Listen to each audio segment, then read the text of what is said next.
Live from Atlantic City again, Paul Esden Jr., a.k.a. Boy Green. I'm the New York Jets digital reporter for Heavy.com. We're live from Atlantic City following the Gang Green Beach Club event yesterday. We'll talk about that. We'll talk about some Armand Membou. We'll have some special guests. Boy Green Daily starts now, baby. Oh my gosh, it's morphin' time.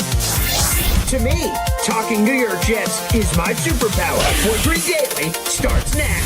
Wow! Boy Green Daily, Boy Green Daily, Boy Green Daily.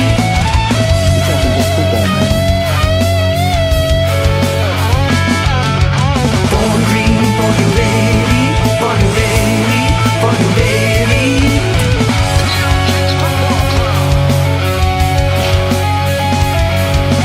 Offense, defense, special teamwork, Jets football with Boy Green. J-E-T-S, Jets. Let's go! I met that Fireman Ed guy, too, at the Gang Green Beach Club. Hey, everybody, I'm Paul Esden Jr., a.k.a. Boy Green. I'm the New York Jets digital reporter for Heavy.com. Welcome to Boy Green Daily, a live daily New York Jets video show, also available wherever you get your podcast. Good morning to everybody. I still have so many photos to post on social media, so if I met you, took a picture with you, it's coming out on social media at some point.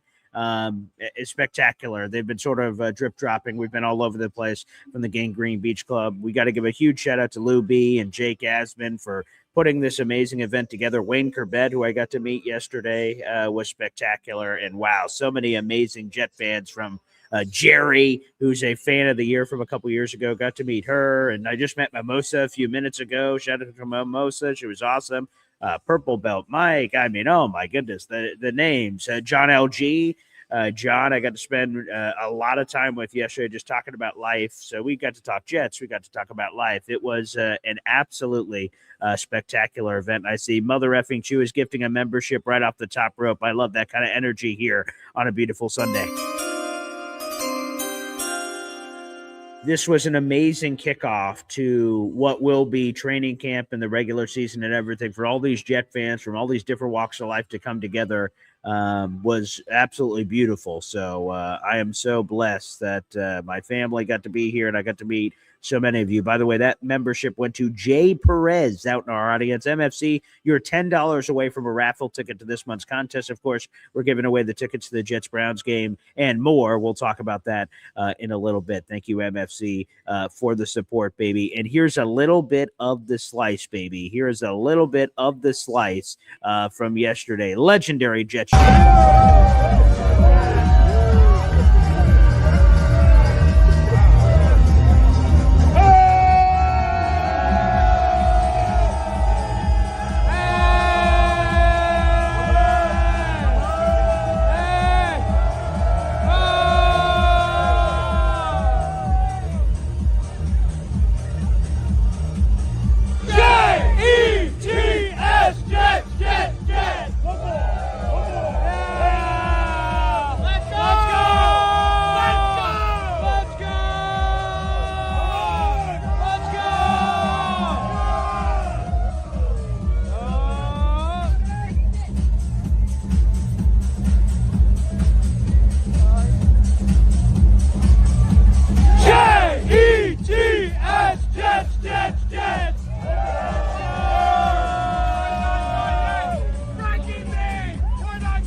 Oh, yeah, baby. That was awesome. It was cool meeting Fireman Ed for the very first time.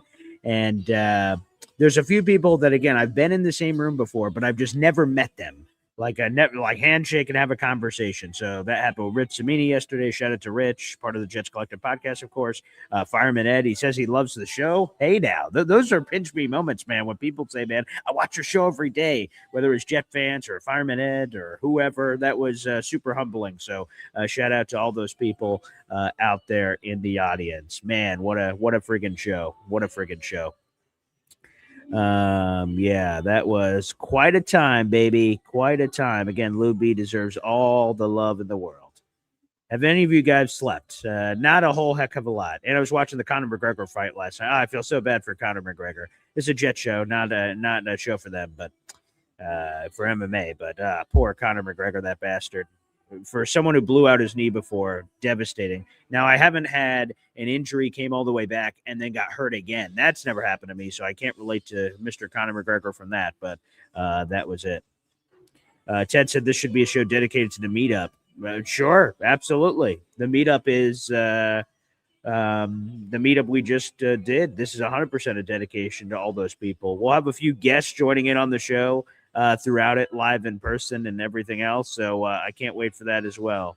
It was an absolute blast yesterday, Tennessee Jet. I'll be sharing some photos here in a little bit and things of that nature. Let's bring in part of the Jets worldwide team here on the show. Actually, let me take him out. Let me take him out for a second. I got to do it the proper way, the only way that we all know how. Where do I got this damn thing? Here it is. Here we go. This is Jets Worldwide. Wide. Yes, we have half of the Jets Worldwide team here. That is Johnny Boy, your boy Snowball, who some people know as Rich. He will be here in a little bit. He's running around, moving around out there in this beautiful Ocean Casino Resort Hotel as we're live here in Atlantic City following the Gang Green Beach Club event yesterday. We'll have other guests that'll be popping on throughout today's show. But Johnny Boy, from the comforts of his own home, is ringing in. What's up, Johnny Boy? What's going on, brother, man? Hey, what an awesome event from everything that I was watching yesterday and seeing. That was pretty dope, bro. Congrats on that. Yeah, man. I mean, you were rubbing elbows with Rich.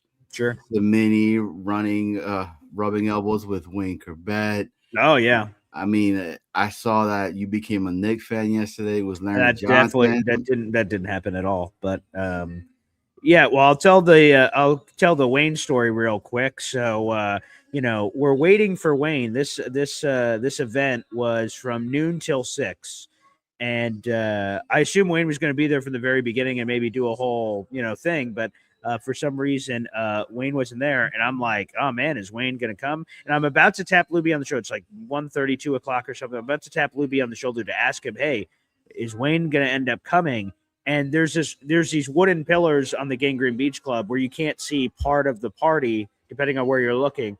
And I'm trying to tap Luby to ask him. And then Luby's like, you got to meet my guy, Paul. He does this Jet show. I do a terrible Luby impression. And then all of a sudden, around the corner, I'm face to face with Wayne Corbett. And I go, holy shit, Wayne Corbett. And so we're just making eye contact. Out of nowhere, I didn't see him come up. And then Luby's just singing him all my praises. Oh my God, he does this Jets podcast and do this Jet show. He's like, really? And I'm like, is this happening right now? What in the world? So I got to meet Wayne Corbett, chop it up with him for a bit. I also was the random camera guy because an immediate line for him. Oh my God, Wayne Corbett, pictures and everything. So I kept saying, hey, Paul, can you take this picture real quick? Sure. Hey, Paul, can you take this picture real quick? And I started getting confused. I have like 3 or 4 phones in my hand. I'm like, whose phone is whose? I don't want to start playing this weird, we're playing the fishbowl game with keys, and I'm doing it with phones. Whoever's going to get another phone or something, and I don't know how many people will get that reference. But the point is that Wayne Corbett, awesome dude. Hopefully we have him on the show in the future.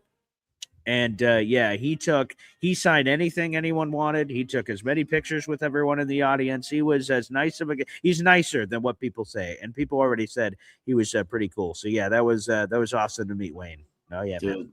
That's so dope. I'm officially jelly on some this FOMO here. Huh? Yeah, because I mean, that's my favorite Jet. Like, that's my guy. Like, the story, him. I mean, with being a walk-on Hofstra, then nobody giving him the day and time, and he does what he does with the Jets, and it's still a pretty big part of the organization itself as well. So huge shout out, man.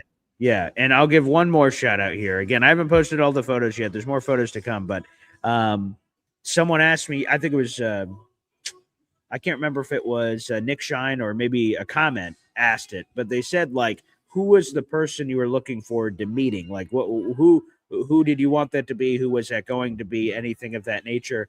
And as I was going through the list, I had heard, unfortunately, a few people dropped out the night before. So I knew some of the people I would have wanted to meet weren't on the list anymore. But one of the people that was high on the list was Rich Cimini. We've been in the same place a bunch of times, but we had never met.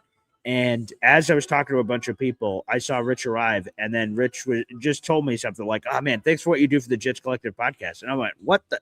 like, thanks, but like, holy blank, it's Rich. And it was pouring, raining yesterday, but we didn't care. Like, the energy and everything was still high. And a few times me and Rich were just sort of, it just was happenstance that we were shoved in the same, like, you see these wooden pillars, there's like these little beach club like futons, and a bunch of people could sit down, drink, eat, whatever. And a few times me and Rich happened to just randomly be shoved in one of these things. So it was a mob around Wayne Corbett. So me and Rich were just standing by each other for big periods of Rich Samini, excuse me. We're just standing by each other for large periods of time. And I just got to ask him questions about his career and advice and all kinds of things. And he answered my million questions, and he was engaged and super cool. So I don't know what everyone else says about Rich out there in the audience. I'll tell you what my experience has always been. It's been great. He's been on the show several times. We'll have him on the show after this for sure.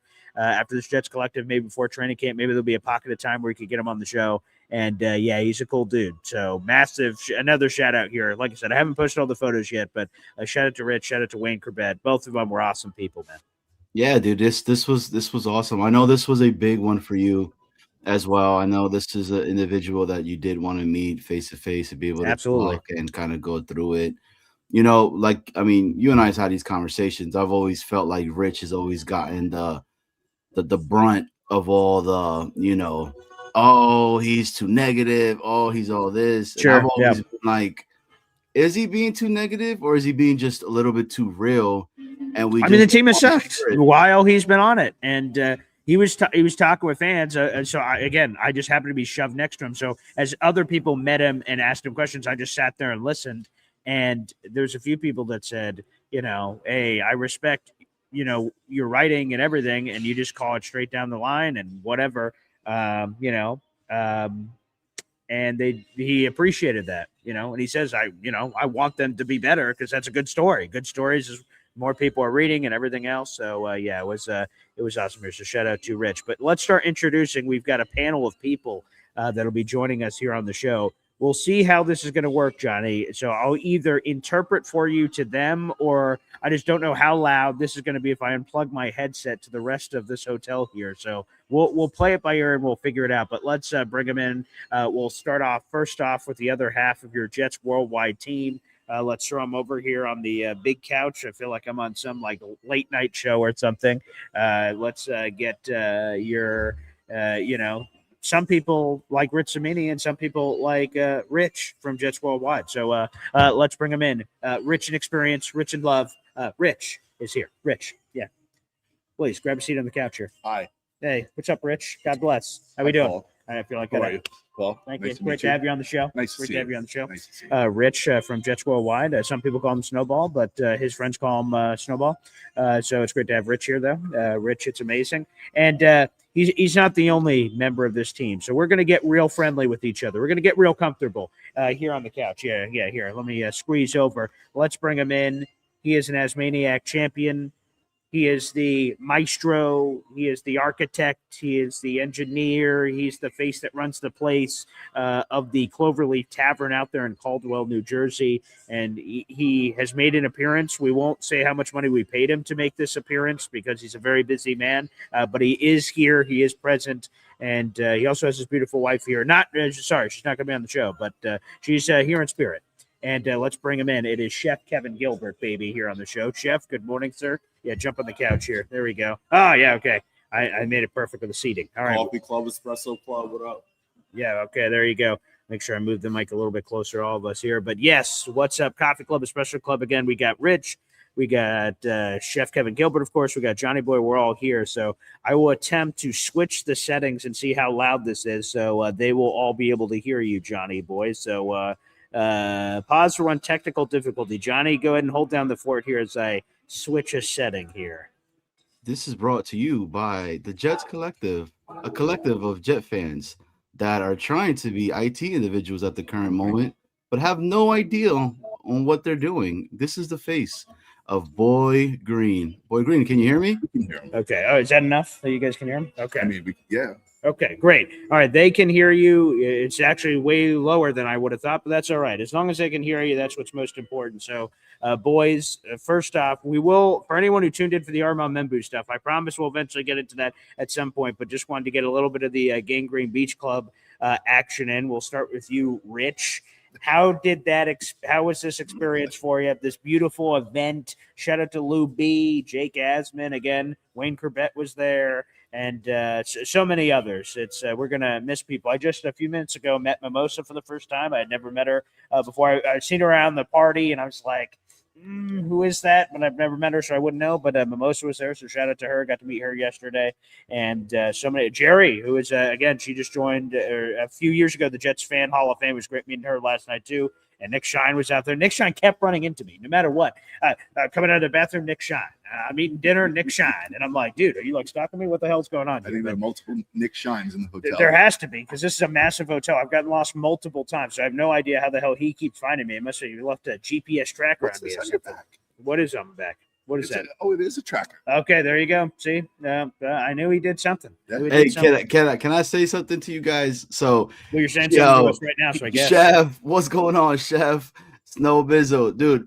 This was awesome seeing all three of you guys being able to post up. Seeing Chef next to Fireman Ed, I mean, was awesome. Seeing Snowball there with Frank and with Rich, our guy, and then also being able to see BG, just it was awesome. I'm not gonna front. I was super jelly that I ended up going. I ended up going to the pool, and I was just there being like, saying JETS chants by myself, so I felt like I was there a little bit, right? But shout out to Nick Shine, because Nick Shine's a tall dude. All right. So if anybody's ever met Nick and he's a what dude? He's a tall guy. Oh, tall. Yes, yeah. He's tall. Can't confirm. But seeing him next to Larry Johnson and seeing the height difference, it's a trip. I was bugged out by that. I was like, holy shit. Like, how tall is Larry Johnson? So you guys were you guys able to see him? And is he just this massive individual? Yeah, go ahead. Big man. Yeah. First off, I want to just say big thanks to Lou B and Jake Asman for hosting this event. It was fantastic, and Rich Samini and Brandon Tierney, even though he wasn't here. So it was a Jets collective, truly a Jets collective with everyone who is here. So definitely big thanks to them. It was a fantastic event. It was really good. I love the music was crazy. The crowd was out of control. I mean, just the amount of people. It was like a cast of, basically it was like Jets royalty, right? Being in the same place at the same time. So definitely an excellent event. And if we get the chance to do this again next year, Johnny Boy, no excuses. You got to come. It was out of control. And the adventure still continues today. So Chef, I want Chef to bring in as well. Yeah, and real quick before Chef does that, I will just say that I don't make this decision. So now Blue B's going to feel a tremendous amount of pressure, but I don't think there's an if anymore. Like, he has to now make this an annual tradition. He said when we were talking about this, what all the nights are blending together, so it would have been Saturday night. So Friday night, we're all watching the fireworks and stuff, and someone brought that up, like, oh, it's just going to be an every year event. He's like, let me see if I can just pull this off first before I commit to doing this for the rest of my life. And after how well it seems like it went yesterday with everything, again, the weather didn't cooperate. It was raining. It was whatever it was. But to be honest, if you would have asked anyone, I don't think anyone would have cared. I didn't care. I came back to the room and I could have wrung out my button-up sexy shirt I was wearing and dripped all the water out. That wasn't from sweat. It was because it was raining, but I didn't care. Everyone just was having a good time hanging out with each other. So I think this will be an annual event. And this was a beautiful host, both Atlantic City and the Ocean Casino Resort. It was awesome, a great experience. But yes, obviously we got to welcome in Chef Kevin Gilbert. I mean, I don't want to spoil any of your potential stories here, but like you got something signed by Wayne Corbett. I got nothing signed by Wayne Corbett. I was happy with meeting him, and then the photo someone said, "Hey, you want to get a picture of him?" I'm like, of course, sure, yeah. Someone else volunteered it, so that's how it worked out. But Chef, good morning, welcome to the show, and then also, share some stories because I know you have a bunch. Good morning, BG. Thank you for having me on the show. First and foremost, man, shout out Jake. Shout out Lou B, man. Yo, they did their thing, man. The way everything was all set up, man. Like, if y'all missed it, just know, like, it's probably going to be unanimous around the board how great everything ran, how awesome the time was. Just seeing everybody there, man. Yo, Fireman Ed was ready. He, throw him on the field, man. Like he's ready to tackle people. Like, yo, the energy was there. This is July, man. With a team where there's no winning football for a while, yet the vibes is still good, man. Like seeing everybody there, man. Yo, in my state, Jersey, man, Atlantic City, yo, everybody was here. So, part of my voice, I'm literally going off of 3 hours of sleep. I was at the blackjack tables, man, with legends. Yo, it was quite a scene. But to your point, BG, I'm somebody who's seen a lot of celebrities in my lifetime, man, and it's really tough for me to be like, hey, can I have a picture? So for me, it's important. Thanks so much. Appreciate you. Thank you. BG. Okay, yeah. Actually, hand that over, Chef. Thank you. Okay, look at this beautiful, beautiful gift. Some beautiful champagne being gifted here on the program. Cheers, my friend. Thanks, Does that What's your say name, sir? Oh, nice. Oh, you're also a You're a chef. chef? Oh, I'm just a gambler and worker. okay. Well, I appreciate it. God bless, sir. All right, look at that. Blessed be he. That's my Hey, guy. cheers. Yeah. Thank you so much, sir. Oh, Who he do we got? gave us a Yes, thank you, sir. he Yeah, gave us a Frank JETS. West card. Okay, King Santa. Oh, wow, I saw him. We never got to meet, unfortunately. King Santa. I'll have to. Again, I told Johnny Boy on the way home I'm going to be watching that Jets Worldwide interview. Can't believe we just got a fresh, very cold bottle of of bubbly. champagne. And Was that Frank? Depending on how long the show goes, we may be cracking some of this. I can't Hey, believe was that Getting Frank? sprayed everywhere? Yeah, right there you go, like a celebrity thing, like Did the- winning a championship. there is a we should for question. Jeff, he's Jake, the Asmaniac He is champion, the but yes. champion. There is a question in the chat that's saying, does that champagne say Dickaloo on there in the Does front it of say it? what on this? Di Bolte Valao? Oh, my bad. Not. I It don't looked know. it looked very suspect. That's all. Yeah, no. It appears to be. I mean, I'm not a champagne guy, so maybe you guys don't know this is some fancy thing or not. I Somebody Google it. have no idea. Yeah, Google whatever this is. I can't say it's French, perhaps. There you go. Thank you. Honestly, I Random think the people only giving gifts in the middle of Boy Green Daily. All right, here we go. It's not a All right, bottle off of to a Dom. great start. person that should be rocking that champagne is probably Snowball and freaking Chef. Because the Knicks did win in 5 this year, so That's true. To be honest, I don't drink champagne, so I appreciate. It's felt like more an honorary gift than like I'm about to get a bunch of champagne glasses, start drinking this right now. But yes, that's a mimosa. It's early, bro. A Orange mimosa. I juice just in ran that? into mimosa. Or you could make a mimosa. Perhaps, yeah. She actually, that's right. The fiance will be drinking that like nobody's business. She loves mimosas. So you were, I was going to say rudely, but not so rudely. We were gifted champagne, so nicely interrupted. But Chef, hey, back to you. Well, we'll take that, man. Okay. The people love Boy Green, man. Okay, apparently, wow, great. So yeah, so it was cool to like interact with Wayne at the beginning, like what BG was saying. Yo, he got swarmed. It was a scene. So for me, I'm like, I'm not really, pictures cool. I didn't really have anything for anybody to sign. Just kind of wanted to be in the moment. So once it kind of, settled down, kind of made my way over to Wayne. And just because he's from North Jersey, we all know Garfield, Hofstra, Jet fan, Nick, he has all that. Like I told him, in high school, playing the position of wide receiver, was so important to have hands.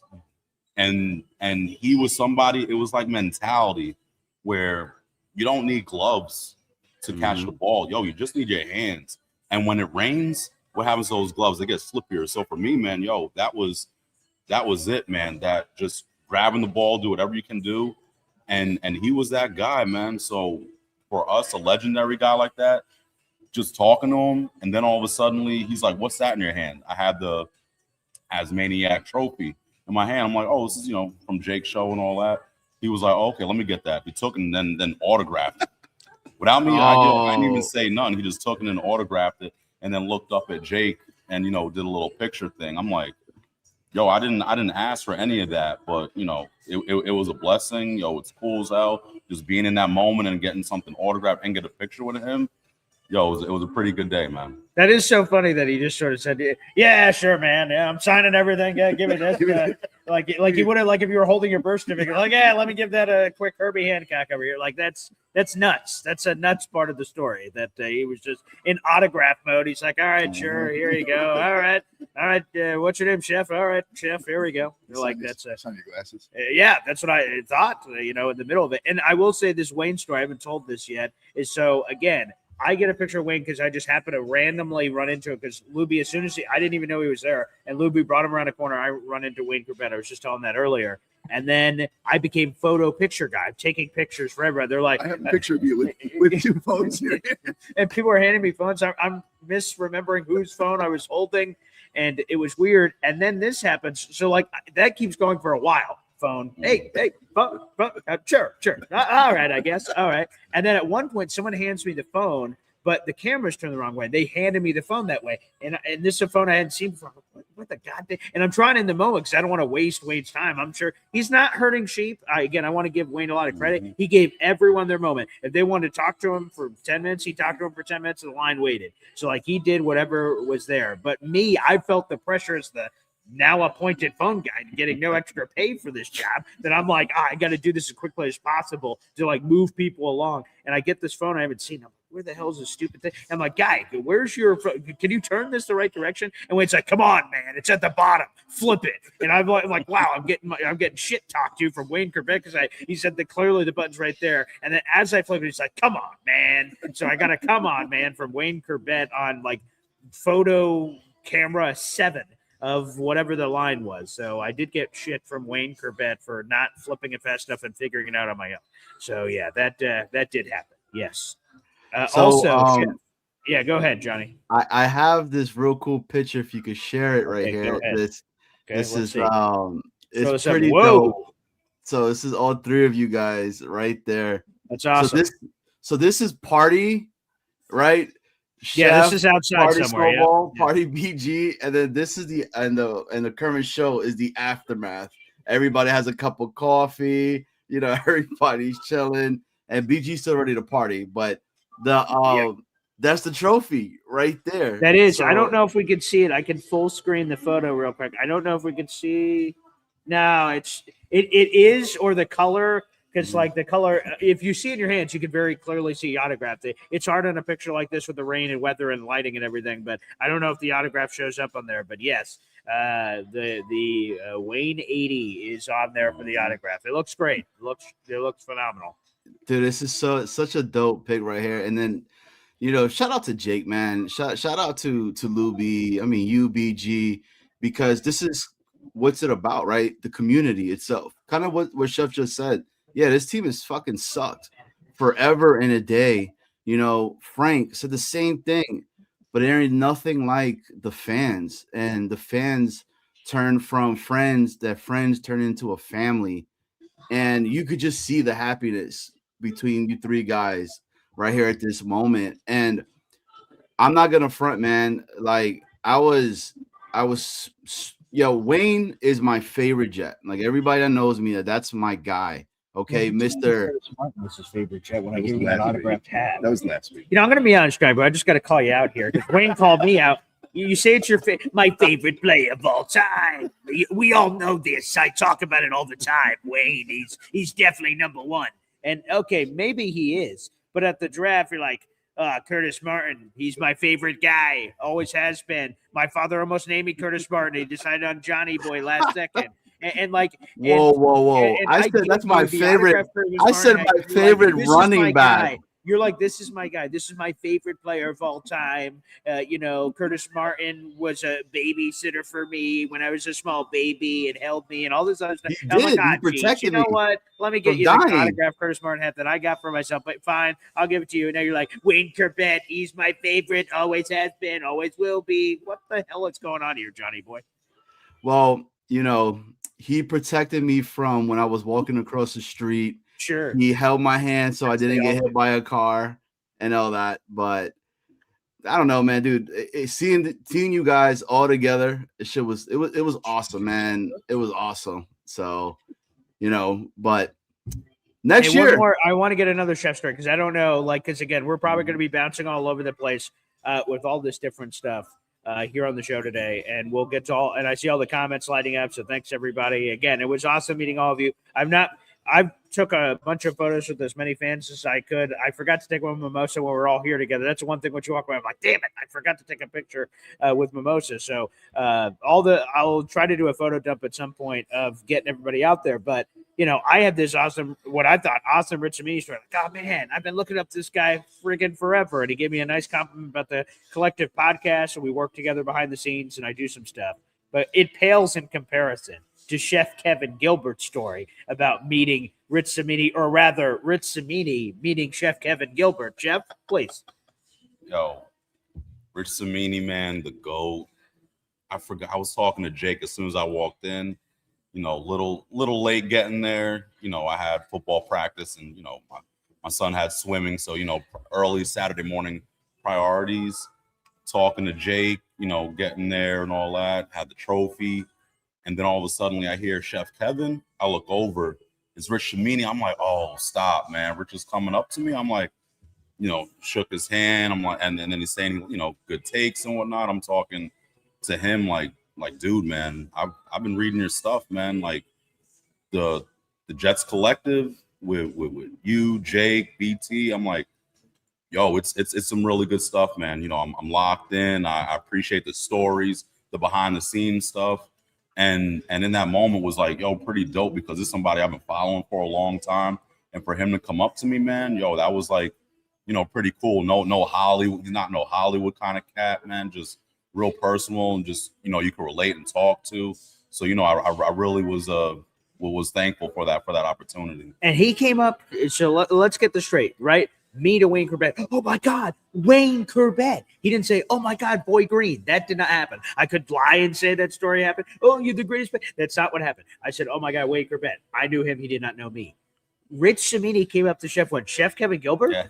To him? To Chef? Rich Cimini said that to Chef. And Chef's like, oh, shit. All right. Oh, you want an autograph or something? Like, that's what was going on at the Gangrene Beach Club. So I agree. John LG has the comment in there. Like, it was about the community. And that was cool because, like, everywhere you looked, there was somebody you knew. Either it was a content creator or a fan that you've seen them call into shows before. So you saw them in these little boxes that call into the show, and then boom, they're real people that are out here, or they're in the comment section. They're telling you they're this username or this username. Like Mimosa, I never met her before because she never calls in, or she may call in somewhere, but I've never seen her call in. So all I know is the name Mimosa. So when someone says the name, you're like, oh, that person.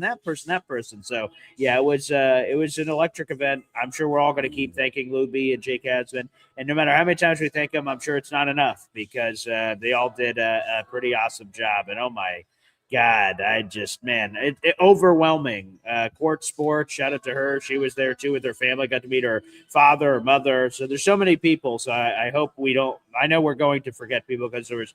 Luby said the number earlier. I missed it in the comment section of 300, 400, 500 people, maybe more, that were at this event, and the whole beach club had like 1,000 people there. We had a Jet subsection of people that came on in. So yeah, it was pretty awesome. So Johnny Boy, clearly you missed out, and we didn't miss out from you not being there, but you missed out from not being here. Hey, BG, let me ask you a quick question. So I heard there were some lovely ladies at this event, right? And I want to ask you, as somebody that was at the draft, and we saw them went from being Jet fans to out of nowhere Pittsburgh Steelers fans. Did this happen again, or did they stay rocking and were true green and white the entire time? So this is a fair question. I will tell you that I don't know how it all works, but before the event, all the wonderful, beautiful ladies that were there all like took a picture for Luby's thing, and Jake Aston shared it on his, of like, hey, the Gangrene Beach Club is today, and they were all wearing their Jets gear / green bikinis, and they were all seeming to have a wonderful dandy time. And while we were at the event, for I'm gonna say 60% of it, they were all in their green Jets crazy gear. They did flip to their Knicks crap. So they had orange and blue. Apparently, they had a quick wardrobe change, and they ran off and jumped into Knicks gear. So they had that for Larry Johnson. There was our side, which can you say champion? Yeah, sure. Knicks? World champions. Thanks. Blah blah blah. Yeah. So we're on our side of Jets. On the other side, where it was like a Knicks party almost on the same kind of beach level. So all the ladies changed at one point to Knicks stuff, but it was either Jets or Knicks. So that was good. And I see Tatiana immediately came in the room, and as you asked me about all the women that were dancing around, so I said, thank you for that.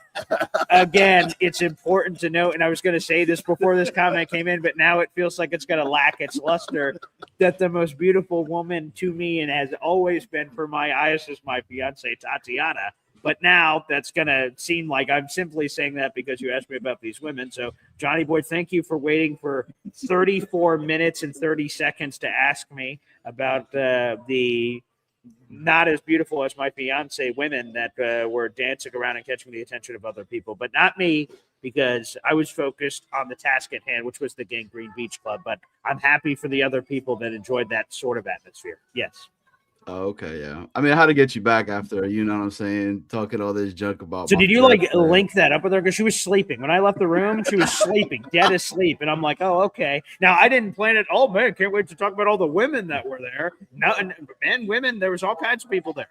But I had no plans this morning to go, you know what? Hey, did you guys notice all the hot ladies that were dancing around? Like, that wasn't on my bingo card. So, Johnny Boy, I appreciate you bringing that up as soon as my fiance wakes up. So, well, not once did I say hot ladies or anything. I said, the ladies that were there. Sure, right. So thank you for handing me my shovel to dig deeper. That's beautiful. I'm Paul Esden Jr., a.k.a. Boy Green. If you're just joining us, whether on the video podcast that's streaming live on Facebook, YouTube, and Twitter, there's a YouTube rewatch for people that don't wake up. That was funny to hear from a few people. They say, hey, I watch a show, but I've never seen it live. I don't get up that early, but God bless. And I went, oh, well, thanks for watching the show, whatever time you've decided. Thank you for the honesty. I appreciate that. And then there's some audio-only listeners out there, too. So if you guys are listening to this after the fact, here on the couch, live here in Atlantic City at the Ocean Casino Resort, we have Rich, a.k.a. Snowball, from the Jets Worldwide team. We got Chef Kevin Gilbert, myself, and then Johnny Boy's calling in from his lovely abode there as well. We'll open up the phone lines there in a little bit as well. So Tatiana says she's now going to go buy that $10 Starbucks coffee. Excellent. Here in the hotel to try to make up for all my comments. So Johnny Boy, I'm going to beat you with a shovel when I see you next. So appreciate that. God bless America. And hey, Tatiana, add an extra pump of espresso in there too. It'll jump it from 10 to 15. I'm going to give when I'm beating your skull in, I'm going to say, oh, here's an extra pump. So I'm hopefully caving in your skull. But that's neither here nor there. The Gangrene Beach Club event was awesome. Can we talk about it? What? The horrible fight last night that occurred? We'll talk about it. Yeah, so let's talk about it real quick. And let me just say this, because I was getting lit up with texts last night, and I will say this. I'm a massive Conor McGregor guy. Same. I always have been. And I've heard a lot of people have jumped on him and said, man, way to blow the main event and going after him and all these things. Again, I can't 100% speak to getting injured, coming all the way back, getting injured again. That has not happened to me. But I've gotten the surprise knee go out. And that is one of and trying to say, oh, no, we're cool, get back up, and your leg buckles again. That's the most demoralizing feeling in the world. So I feel terrible for Conor. But I texted this to Badshaw this morning, or last night, which I guess technically was this morning when the main event and everything was over. He was giving all kinds of crap to Conor McGregor. And I said, hey, man, why would he do that crazy running roundhouse to start? If you go to the Cowboy Cerrone fight, he engages in the clinch and gives him these jumping shoulder strikes. Everyone's like, what is he doing? And all of a sudden, Cowboy Cerrone's nose is broken, and then he beats the shit out of him, knocks him out, and we're all like, oh, man, Conor McGregor, look at the creativity. He's a genius. You can't give him credit for that. Turn around and go, oh, what an idiot. Why was he trying some crazy roundhouse kick? Dude, just calm down. Be calm. It's easy to Monday morning quarterback after the fact and say he shouldn't have done that crazy shit. But if he did some crazy roundhouse kick and knock someone out, you'd all be giving him flowers. That's what I'm talking about. That's a crazy Conor McGregor. So to me, it just sucks to be away for 5 years, to come all the way back.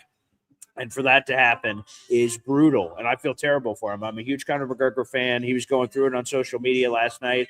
No, we all think if something terrible happens in our life, we ask why. Why is this me? Why, there's billions of people to play it. Why me? Why does it have to happen to me? And eventually, Connor went through his emotions last night. I don't know if the tweets are still up, but he eventually reached a place where I'm coming back, man. Like, I'm not going out like this. I'm coming back. So Holloway was cool with it. He said they'll run it back for a third time. We'll see if that's what Dana White wants to do. But yeah, that was devastating. So that sucks. I feel terrible for Connor. But hey, shout out to Patty the Batty Pimblett. Oh my God, that was one of the sickest. And again, they were talking about in the broadcast about the intensity of the choke and getting his legs around and rolling around, like beating up that French guy. Like, oh my God, that was nasty Darce choke. And I've just never seen someone get that much pressure utilizing your arms and your legs as additional on that. So yes, the UFC last night. Some of the fights were awesome, but unfortunately, it sucked for Connor. So hopefully Connor comes back. I will work it back to Jets real quick, and then we'll answer phone calls and everything else. We've all been doing the Gangrene Beach Club event thing, so I don't know if you guys have been paying attention or seeing any of this, but Jeremy Fowler has been doing these top 10 rankings at every position, and he polls scouts, coaches, league executives, and tries to get a top 10 at every position in the NFL. And not today. I actually didn't get a chance to read today's column, so maybe there's some Jets in there. I have no idea. But yesterday was the offensive tackles. And Armand Membou did not make the top 10. But he, Jeremy Fowler's the top 10 in there. Then he has some honorable mentions. And he says, here are just other people that received top 10 votes. Armand Membou received top 10 votes after his first year among offensive tackles. And I want to try to give him his flowers because, maybe that just doesn't hit. There's 32 teams in the NFL. There's 64 starting tackles. There's 2 tackles on every team. The fact that Armand Membou was voted a top 22 tackle after his first season should have Jet fans losing their minds and getting super excited about what he brings to the table. So he did receive top 10 votes. He did not get in the top 10. But I give him a lot of love, and Jeremy Fowler shared a quote that didn't make it in the story that an anonymous coordinator thinks Armand Membou could be the best run-blocking offensive lineman in the NFL. He has that sort of potential. Joe Caparosa says he has all-pro potential this year. And I don't know how many – we could go around the panel real quick and do the Boy Scout honor test, but I don't know how many of you guys wanted Armand Membou versus the Tyler Warrens. I was a Warren Warrior. I wanted him. But it looks like the Jets made a very great decision here, and it looks like we may have a right tackle for the next decade. So we'll start off with you this time, Chef Kevin Gilbert. What do you make here of Armand Membou getting love after year one? And it looks like we may have this foundational piece on our hands for many years to come. So with that, man, I was with it too. Warren Warriors, man. And for me, I felt good knowing that we was able to get Taylor in the second. So it's all right, we didn't get, Warren in the first, but we got him in the second. I'm cool with that because we needed, somebody to fill up for Morgan Moses, because he went to the Rivals. So for myself, I felt good with it. And the only thing for me is Olu. I was hoping he would get a little bit, some love as well with our bookend guys, after year one for Olu. You want to see a big leap in year two, and I don't think we saw as big a jump as we would have liked. But knowing about the rookie that we had in Membou and what he was able to do, and to see what he was doing in a blowout against the Patriots at home when we were getting dog whipped, and he's getting up and getting physical after the whistle's blown and getting in their faces close to the Patriots sideline, and no other Jet players had his back. Yo, he's on a mission, man. And as long as we could establish that run to open up everything else, man, he's gonna be a weapon that we need for the future, man. Okay, let's get you in here, Rich.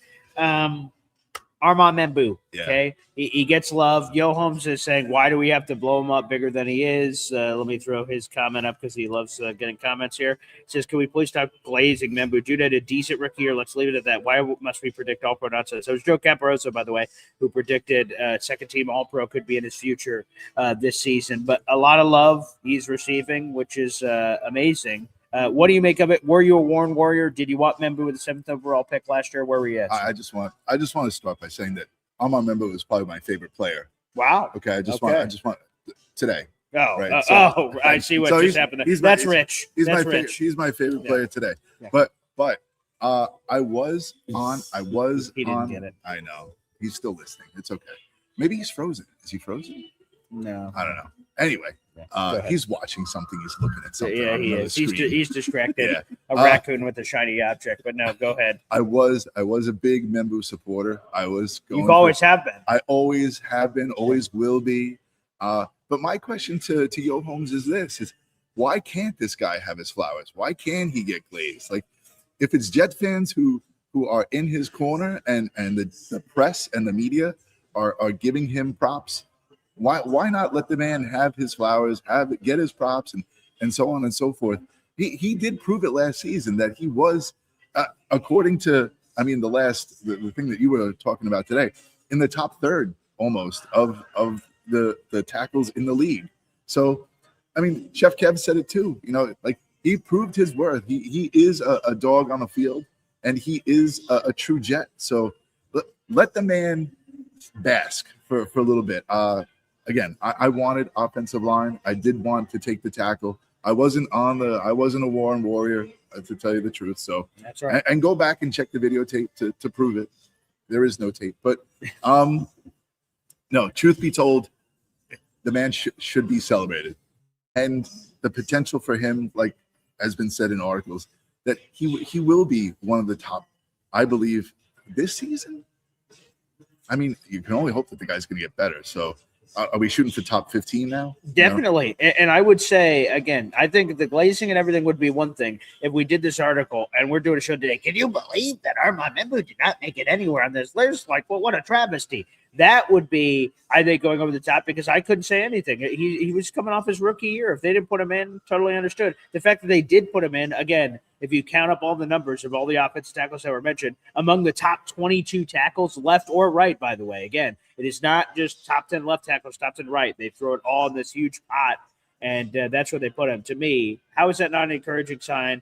And when fans get excited here, what are we, July 12th? Like, why not get excited? We're 0-0. Like, people have no problem destroying us when we're 0-7 last year. Losers, you suck. So I can't enjoy what sometimes is the only time I'm allowed to celebrate them during the off season. And I saw the Fireman Ed Jet chant video I played earlier. It's like a minute long. I'll cut it to a shorter version to use on the show for the future. But I saw a lot of people were saying, cringe. You guys always celebrate the off season. You guys are late. It's not July 4th anymore, you idiots. And I saw all kinds of people bashing us online for having this Gangrene Beach Club event and us celebrating Jet fandom. And I've just got two words to say to all those people. Suck it. We're going to have fun. We're going to enjoy this time. If your loser fan base can't enjoy excitement during the offseason, then it sucks to be you, bro. Like, so I'm not going to be upset that we're all having a great time here at the Gangrene Beach Club and getting excited about our teams. I'm not going to be whatever as me, Mikey Holkans, by the way, another guy I got to meet again yesterday, and Scott Mullery and a bunch of other people, that at the draft pit, Mikey Holkans says, wow, this is the best energy we've had at the draft pit ever. I'm like, awesome. I embrace that. Good. That's what I want. I want us to have the good energy. If other fan base are complaining about it, they can suck it. So that's a thing that just sort of, to me, falls on deaf ears. We should celebrate our people. We should celebrate each other. We should celebrate our team and everything. And hopefully they equate it to us this season with wins. And if they think we are annoying now at 0-0, when we're like, Armand Membou's a top 22 tackle. If you think that's annoying, imagine if we're 1-0. 2-0, 3-0, whatever sterling record we get this season. I will warn you, I'm going to be the most obnoxious Jets person on planet Earth. And if you think there's someone better, then I'm going to try to be more obnoxious so I can get my title back. And maybe I can get a trophy that gets signed by Wayne Corbett, for God's sakes, because I am going to be absolutely unequivocally obnoxious. And Johnny boy, let's go to you here on the Armand Membou thing. And then there's something from my story I want to highlight from something Joe said. Were you a Warren Warrior? And I'm sure you were, because he was your favorite and the greatest player of all time. I'm sure you have a Warren jersey or something off camera. So were you a Warren Warrior? Are you an Armand Membou guy? Were you just a fan of both players, and then thus you can't possibly be wrong about anything that happened? Well, what's your thoughts? So I was a trench guy. I've always been a trench guy. And yes, Snowball's always been rocking with Membou. He was always with Olu as well, because he said Olu reminded him of the brick. Okay, so I remember last year going into the beginning of the season, we were completely worried about Membou because of who he was going against in the TJ very Watt, beginning of that. And what did he do against him? Stone locked him. Stone Cold Steve Austin him. He gave him a Stone Cold Stunner. Yeah, he held him out. So he held him. That not only him, he's done it to other like really great all pros, legends that are in the league at the current moment. Am I excited about it? Yes. Why would you not want to be excited? We've had shit offensive line for a while. Okay. And then we're finally got bookend guys with Olu, with Membou. Then you add in Tippmann. Then your question mark becomes Myers, and it becomes Parham or whatever, which is supposed to be a better version of what Simpson was. Yes, I'm excited about Membou.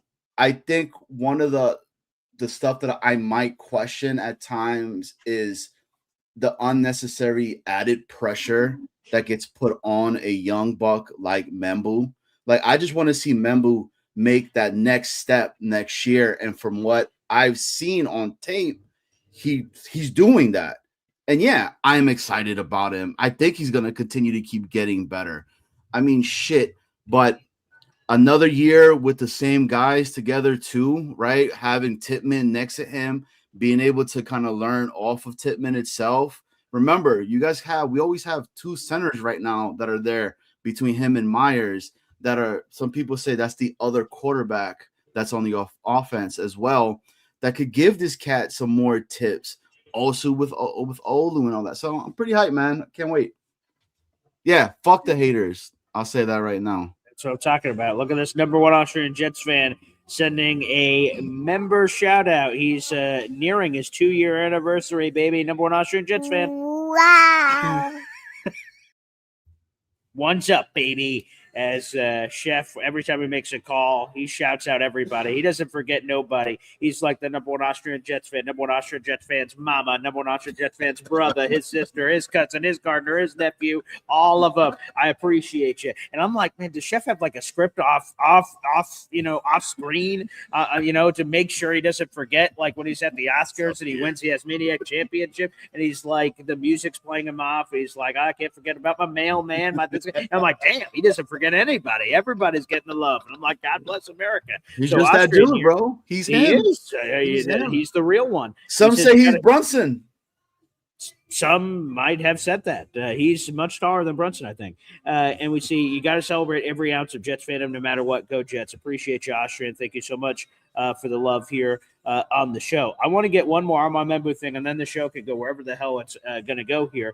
And Joe Caporoso in his tweet, when he said the All-Pro stuff, which revs the Holmes engine, about how he could be an All-Pro this year, he said, thank God the Patriots passed on him. And I thought about it for a second. I'm like, God, that's interesting. Because, of course, as we all know in last year's draft, not talking about this past April 2025, where Armand was taken 7th overall, the Patriots had the 4th overall pick. They took Will Campbell. And that was the first offensive lineman off the board. Armand Membou ended up being the second offensive lineman off the board.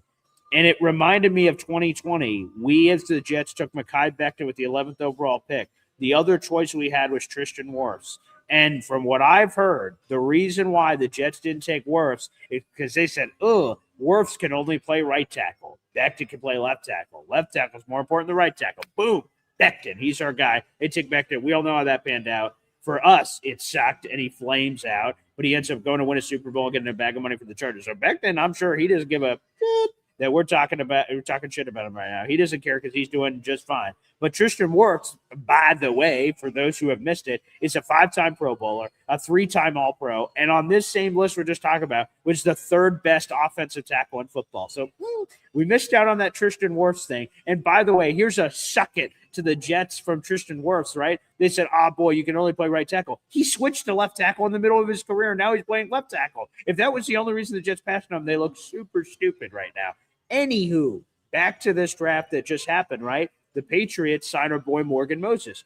He only plays right tackle for the most part in his career at the NFL level. So when they're at the draft for 4th overall, they're like, well, Will Campbell, who only plays left tackle, he played 38 games of left tackle at LSU as a starter. They said, boom, left tackle, we take him. and we got lucky. We're like, we'll take Armand Membou. Thank you. And we took him 7th overall. Did the Patriots make the same mistake we did in 2020 with the left tackle, right tackle thing? Because we didn't – I mean, Olu obviously was supposed to be our left tackle, so we wanted a right tackle, so it all just worked out beautifully for us. Raiders also passed on Armand. They could have definitely used a right tackle. They took Esden Jr instead. Maybe we got lucky and we got the right guy, after getting effed 6 years ago. Maybe the right side of history where someone else makes a decision and we benefit from it on Armand Membou. Maybe we F the Patriots. Will Campbell and his T-Rex arms can't get shit off the top shelf of his house. Maybe we got it. So maybe that ended up working out. We'll go around the panel here. We'll go first to you, Rich.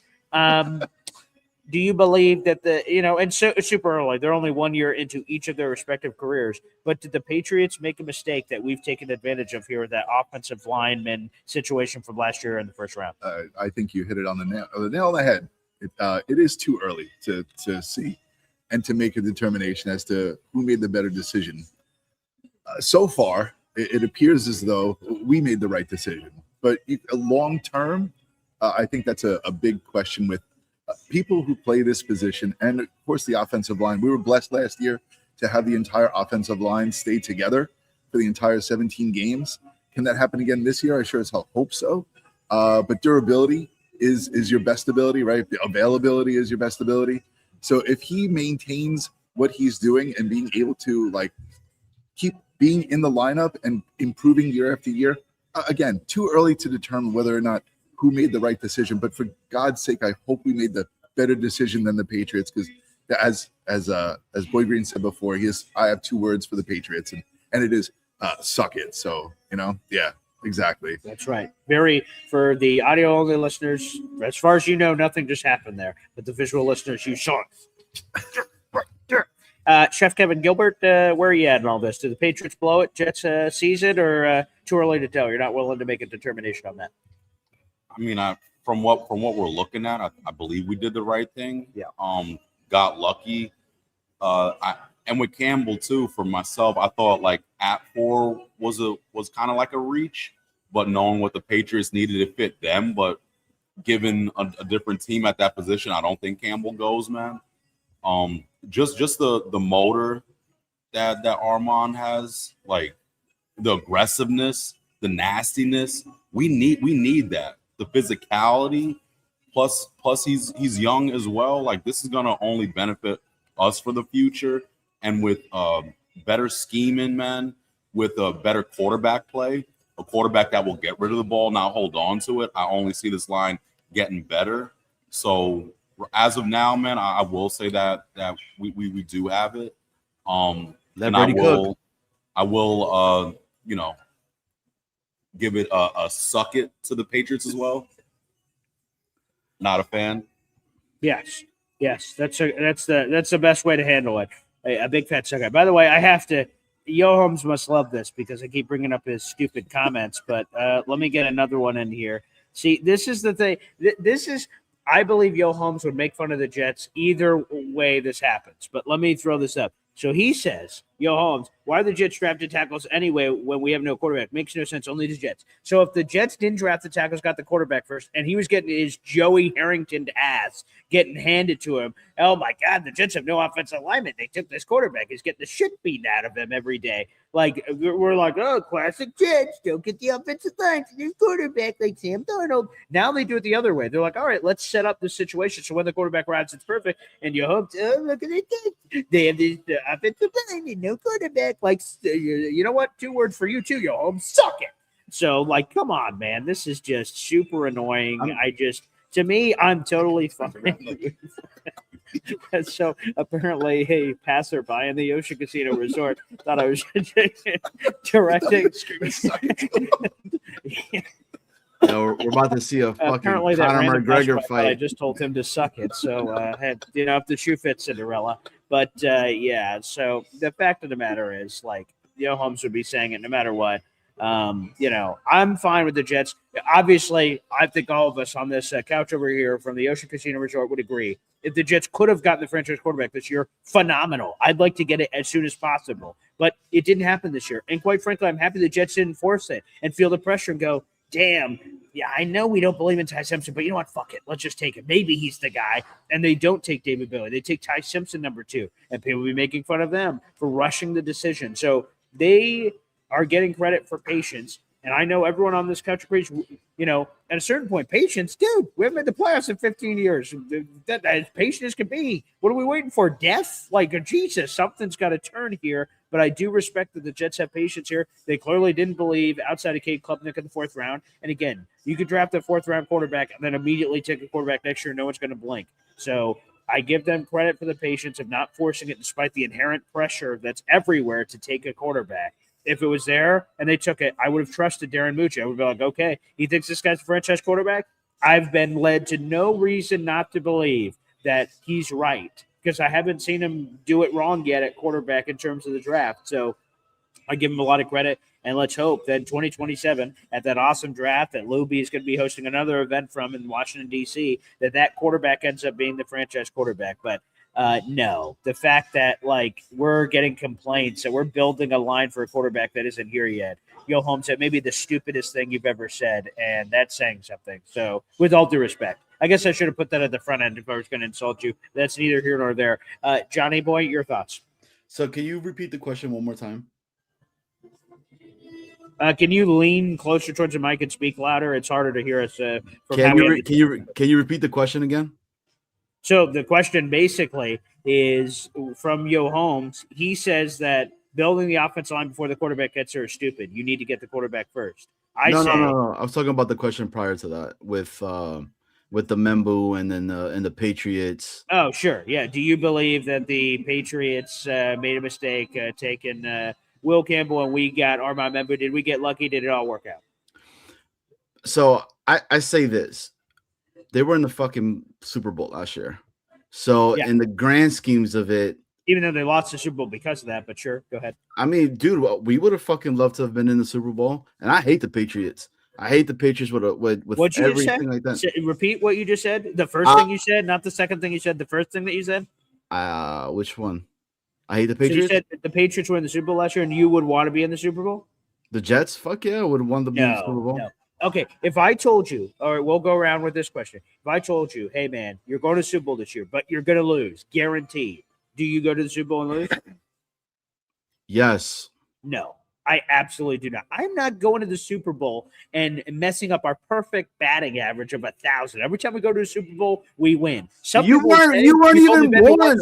We weren't born. I don't even know what that is. Okay, what are you, a Bills fan or something? That's what I hate. When Bills fans, when they start talking shit to me, I'm like, dude, you lost 4 Super Bowls in a row. You're a loser. And they're like, well, what about you? I'm like, well, we won a Super Bowl. You're like, you weren't even alive. I'm like, who cares? If you weren't alive and you won a Super Bowl, you'd be bringing it up all the time. But you can't because you guys haven't won a freaking Super Bowl. So screw you. There's no way I want to go to the Super Bowl, go all the way there and lose. I'd rather have my own shot, my own destiny. I don't want a magic carpet ride to the Super Bowl that in this magical scenario, someone's guaranteeing I go to the Super Bowl, but 100% chance you lose. Fuck you, buddy. I'm not getting that. I'm not going to the Super Bowl to lose. I'm going to get a chance. We earn our own path in. So I'm glad that you are this, lovable loser. And you're like, yeah, sure. Bring me a Super Bowl. That'd be great. I'd love to go to the Super Bowl and lose. No, I go through an entire season. And no matter what, I just know we're going to make the Super Bowl, but lose. No, thank you. Shove it. Did you know the answer to that question before you asked? I did. All right. Rich. Okay. If I could guarantee, wait, he wasn't done making. It doesn't matter. Points. He doesn't have any points. He just sort of rambles. There were 2 questions. He answered half the first. Well, one. Okay, he'll get to that later. All right, let's go to this, Rich. Okay, I guarantee you right now, July 12th, the Jets are going to go to the Super Bowl this year, but they're going to lose. So you're going to go through the entire season knowing they'll make the Super Bowl, but they will lose. Do you take that deal with the devil? No, that's disappointing.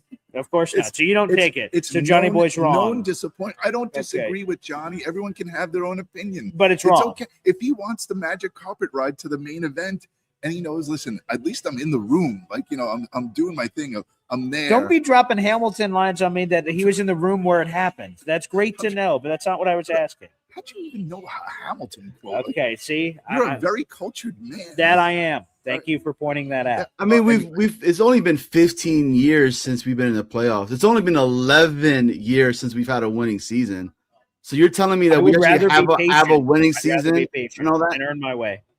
are in my way. Does it mean that, okay, so you guarantee the ride to the big game? That's what I said. And you know you're going to lose. That's correct. But is anything else beyond that determined? Like what? No, that's it. Caveat to that statement, like, okay, and then for the next 10 years, you don't make it at all. So it's one of these movies where they flash in the beginning what's about to happen at the end, and then they play the rest of the movie. That is the scenario that I'm playing for you. That you know what's going to happen. So, I mean, listen, again, I wouldn't want to go to the game and know I'm going to lose. Perfect. But if Johnny wants a taste of he wants to sip the champagne a little bit, then yes, he can give him his sip.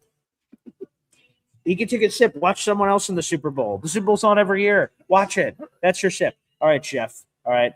I know you're going to make the right decision here because you always do. You're Chef Kevin Gilbert. If I guaranteed you, Chef, boom, it's on a double contract right now, boom, you can go to the Super Bowl, my friend, but you are going to lose, L-O-S-E, lose right now. Do you take that deal?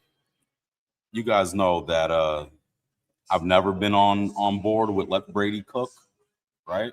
Let Brady cook, baby. Some of us have. Let Brady cook, baby. That's neither here nor there. Continue. Maybe it's because I only had 3 hours of sleep where I'm not really seeing it like that.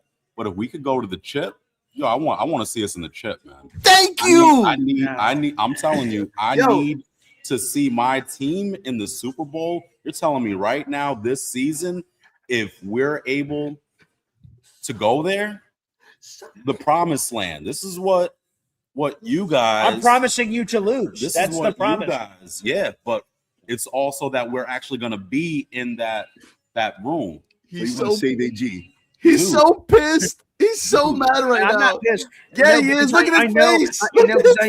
I know what Chef, just happened here. High five, bro. Bad for you that you were all by yourself. And he said, you know what? Who cares? Because he knows that I can't guarantee that we're going to the Super Bowl. It's a made-up scenario. 3 hours sleep. Why not support Johnny Boy, who never gets supported? So, why not? So, yeah, Chef, tip of the cap to you, sir. You're a people pleaser. Makes plenty of sense. I'm not mad. I'm not mad at all. It's a made-up scenario. We can't do this. I don't have the power to do this. If I did, I probably wouldn't be doing a show at 7:30 in the morning every gosh darn day, for God's sakes. But I hope somebody clipped that. Yo, Chef, when that came out of your mouth, bro, pause, right? This dude's face was so mad, bro. Yeah. Like, he was just paused, and he was like, No, we must have been frozen. We're here at Ocean City Resort. The Wi-Fi has been spectacular, so I don't know how that could have happened, but it's probably your terrible Wi-Fi then that it apparently looked like it was frozen and it wasn't, but that's okay. No worries. I'm just saying,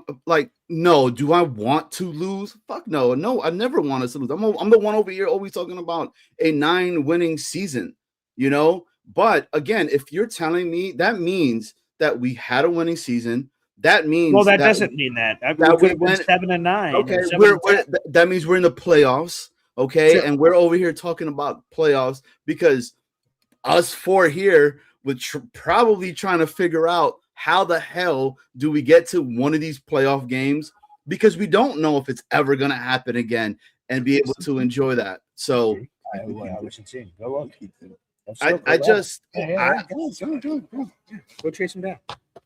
Yeah, there you go. Yeah, we might have had a special guest walk, but I normally, so when I did this show for the first time, which would have been yesterday, I didn't look at, there's where we're located. We're in sort of this, like, I don't even know what a lounge is probably the best way to put it. And there's elevators to a couple of the levels. If anyone's on level 2 to 19, if they come down the elevator, if I was looking up, I would see every person that's walking by here.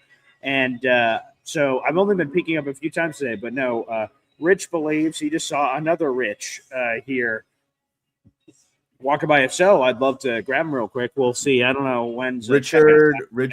Is it? We'll Rich? See. What Rich? I don't want to pretend Rich is coming if a Rich isn't coming. Yo, but, yeah. Can I say something to you, BG? You love saying things, sure.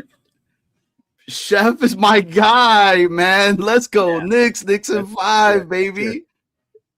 Woo, yo, beautiful. So we'll see if we have another special guest on the show. I tried to keep an eye out. I wouldn't, because someone could be, and the other ones, there's elevators on the other side. So if people are coming out that side, I won't be able to see them or he's deflecting. do anything He's here, deflecting. Oh, look, He's he is here. Oh, my goodness. Let's get him over here. We've got another special guest. We're live here. Rich Samiti, how are you? How are you? Okay, we're doing great. We're live here on Boy Green Daily. You're about to check out and get out of here, Rich? Yes, I am. Yes, I am. It was a lot of fun. You still have a voice? Actually, I lost my voice when I came back from the party yesterday, so just working it back a little bit. How was Obviously, that? you do. You're yes. doing a show here. Yeah, somehow, some way, every morning we try to figure it out. Rich, how was that for you? You got to represent a piece, obviously, the Jets Collective podcast with you and Jake. Brandon, of course, had a situation he wasn't able to be there. But how was the party, Gangrene Beach Club? I don't know. What did you think? The music, it was overwhelming, to be honest, to have that many people and, that many Jet fans and content creators and all kinds of people all sort of in a cluster. But it was, and Wayne Corbett, obviously. That was amazing. It was great seeing Wayne. I had a chance to catch up with him a little bit. We don't get the chance to see each other that often, maybe once a year if I see him at a Jet practice or something like that. But it was really great. Fireman Ed always brings a lot of energy to the place. Yes. The fans were into it. I got to meet a lot of, really passionate Jet fans. I think that would be the word. I think, frustrated yet hopeful Jet fans. Yes. It was kind of the vibe I took away, and everyone was in a party mood. It did rain a little bit. I came out of it drenched, but I didn't even realize how, hard it was raining because it was just such a good time. It just seemed like everybody was into it, and it was fun. I was really happy to be there. Yeah, I was just talking about that with Snowball, that when I got back to my room, I grabbed my Jets Collective hat, was able to drench it, the button-up I was wearing. I was like, oh, wow. But I didn't realize it because the atmosphere and everybody was going on. The weather wasn't even a factor. It didn't seem like. Yeah, no, it was really good. I had a blast. I'm glad I came down here. Got a chance to spend the night, obviously, because I'm here. But right. No, it was cool. It was really cool. I was surprised how many people. Not surprised, but people who were checking out Jets Collective. They're really, got a lot of compliments on the show. I wish BT could have been here, but he had a family previous engagement. But, Jake was obviously here, and it was just cool interacting with the fans, which I really, don't get a chance to do that often. So it was fun. Rich, how long, because I know Brandon's counting the episodes, so maybe he would know specifically, but when exactly did you guys start the Jets Collective? When was the first episode? I think it was right before the draft. So, so we didn't really get the whole off season. We started late. I think we started, I know we did a couple of draft shows ahead of it, maybe 2 or 3 before the draft. So we've had a lot to talk about, and we're in that lull period right now. I'm out on vacation for 2 more weeks, and then before you know it, the training camp starts on the 28th. So dive right into that, and I'll be spending my days in Florham Park for the rest of the summer. Which hopefully you've prepared yourself for the last couple of months of getting ready to go back. Not quite yet. It takes a little mental prep to get ready for that. But but training camp is always interesting. It's kind of like the essence of football, so it's good to get that. And it's some of those days are long and hot, but it's better than 2 days. And I'm only a reporter. Imagine how the players. Yeah, I'm sure. A couple of quickies that will get you out of here, Rich. Is you just mentioned the Jets Collective. Is this the first time that you've done something like this, where you're doing sort of a video show on a week-to-week basis, and you're getting this sort of interaction with the fans in maybe a different way than you've been doing it before? Totally. I mean, I do a podcast for on the ESPN New York website called Flight Deck, which I've done for several years. I've done literally hundreds of them, and but that was just an audio podcast. This is like a different realm for me. It's a different medium, I guess you would say, doing the video, and I like it. I like interacting with fans. BT and Jake are the professional broadcasters. I'm just a writer who's learning the broadcasting stuff, but I really enjoy it. What have you learned from them? Where you say they're the experts and you're coming in as the sort of, if you're looking at an overall sort of pitching lineup, you're bringing a little something. Well, different. They understand how to move the conversation into different places. Mm-hmm. Jake is especially good at that because he's a talk show host, and BT's a talk show host. So they know how to keep it moving and balanced. They're like the point guards. Can you have a 2-point guard offense? Yeah, I don't know if you can. Right. I don't know if you can do that, but but in basketball, but you can in a podcast. And so I'm the third guy. I usually try to bring the information and the perspective. They're more the fans, especially Jake, and maybe to a lesser degree BT. So I I try to balance. I'm a balancing guy. Yeah. So, but it's been really cool, and I can't wait till the season starts. And I want to go back to Wayne Corbett for a second because it was cool. Like he comes around a corner, and I'm I see him there, and then obviously he's flooded by fans for autographs and pictures. And then there's just this moment where I see him look at you, you look at him, and you guys have this embrace, you have a hug, and like everything stops. Everyone else is waiting patiently for every autograph or picture. I apologize for keeping people waiting. I realized that after about 5 or 10 minutes. No. Yeah. That's not, it just was cool that you guys, again, you've covered him since. Well, I've known him since he was 21 years old.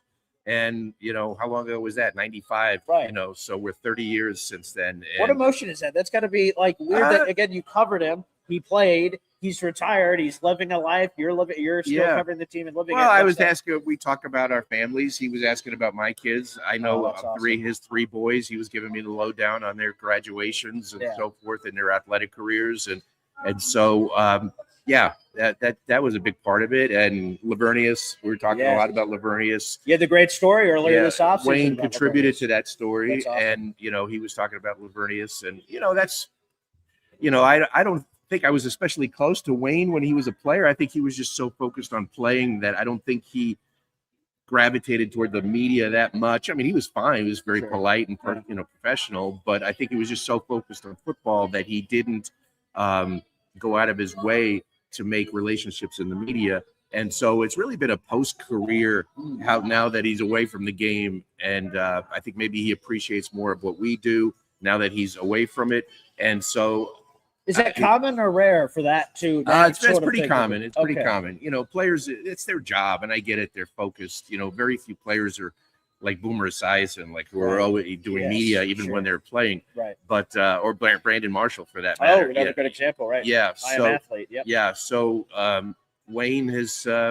He's just a good guy, and we talked about a lot of different things. But anyway, I got to run. Of course. All right. So Rich, great thanks stopping for by, coming Paul. on. Thank you. Okay, thanks, Paul. All right, See you. Rich, nice to meet you, Rich. Okay, there you go. That was awesome. Rich Samini to drop on. Rich, awesome. Safe travels, Rich. There you go. Rich Samini. Okay. You did see correctly. All right, come on over, guys. That was an awesome drop by. I'll have to keep an eye out and continue to be looking out. Thank you for doing that. That's what I'm here for. That was cool. So he said it was funny. I didn't want to say it unless because I didn't want to put any pressure on him or anything. But he just whispered to me, "Was that Rich Samini?" And normally, like I said, I've been just sort of glancing up. I don't know if I was looking to see if anyone was there or just trying to be nice to like give a head nod to somebody.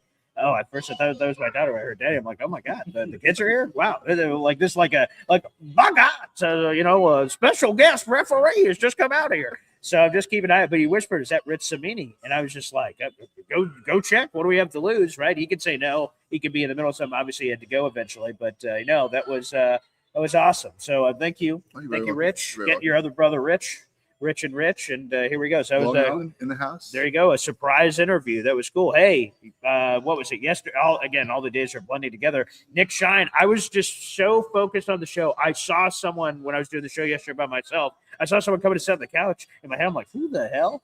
And then when I saw my camera, I'm like, oh, blank. It's Nick Shine. So we've had some fun surprises so far. So thank you, Snowball, for getting that surprise interview in. That was awesome. Yeah, dude. I try to contribute when I can. Well, you certainly did just there. Go ahead, Johnny boy. You went into your zone, man, and I was like, hell yeah, this is exactly what is.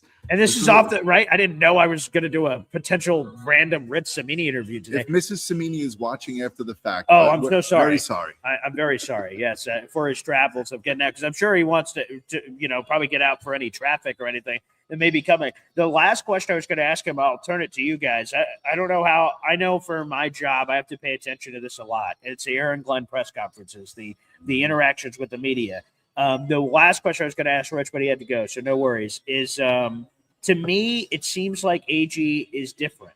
Again, it's not going to matter unless he wins games. I want to make that clear. I'm not trying to make this something it's not. But last year, he was very combative with the media. He had looks and on certain questions, and then he gave people attitude and did all kinds of unnecessary things I didn't think he had to do. But it was what it was. This year, after hearing clearly a lot of heat from people writing about it, like, yikes, we don't love the interactions that you were having, with the media.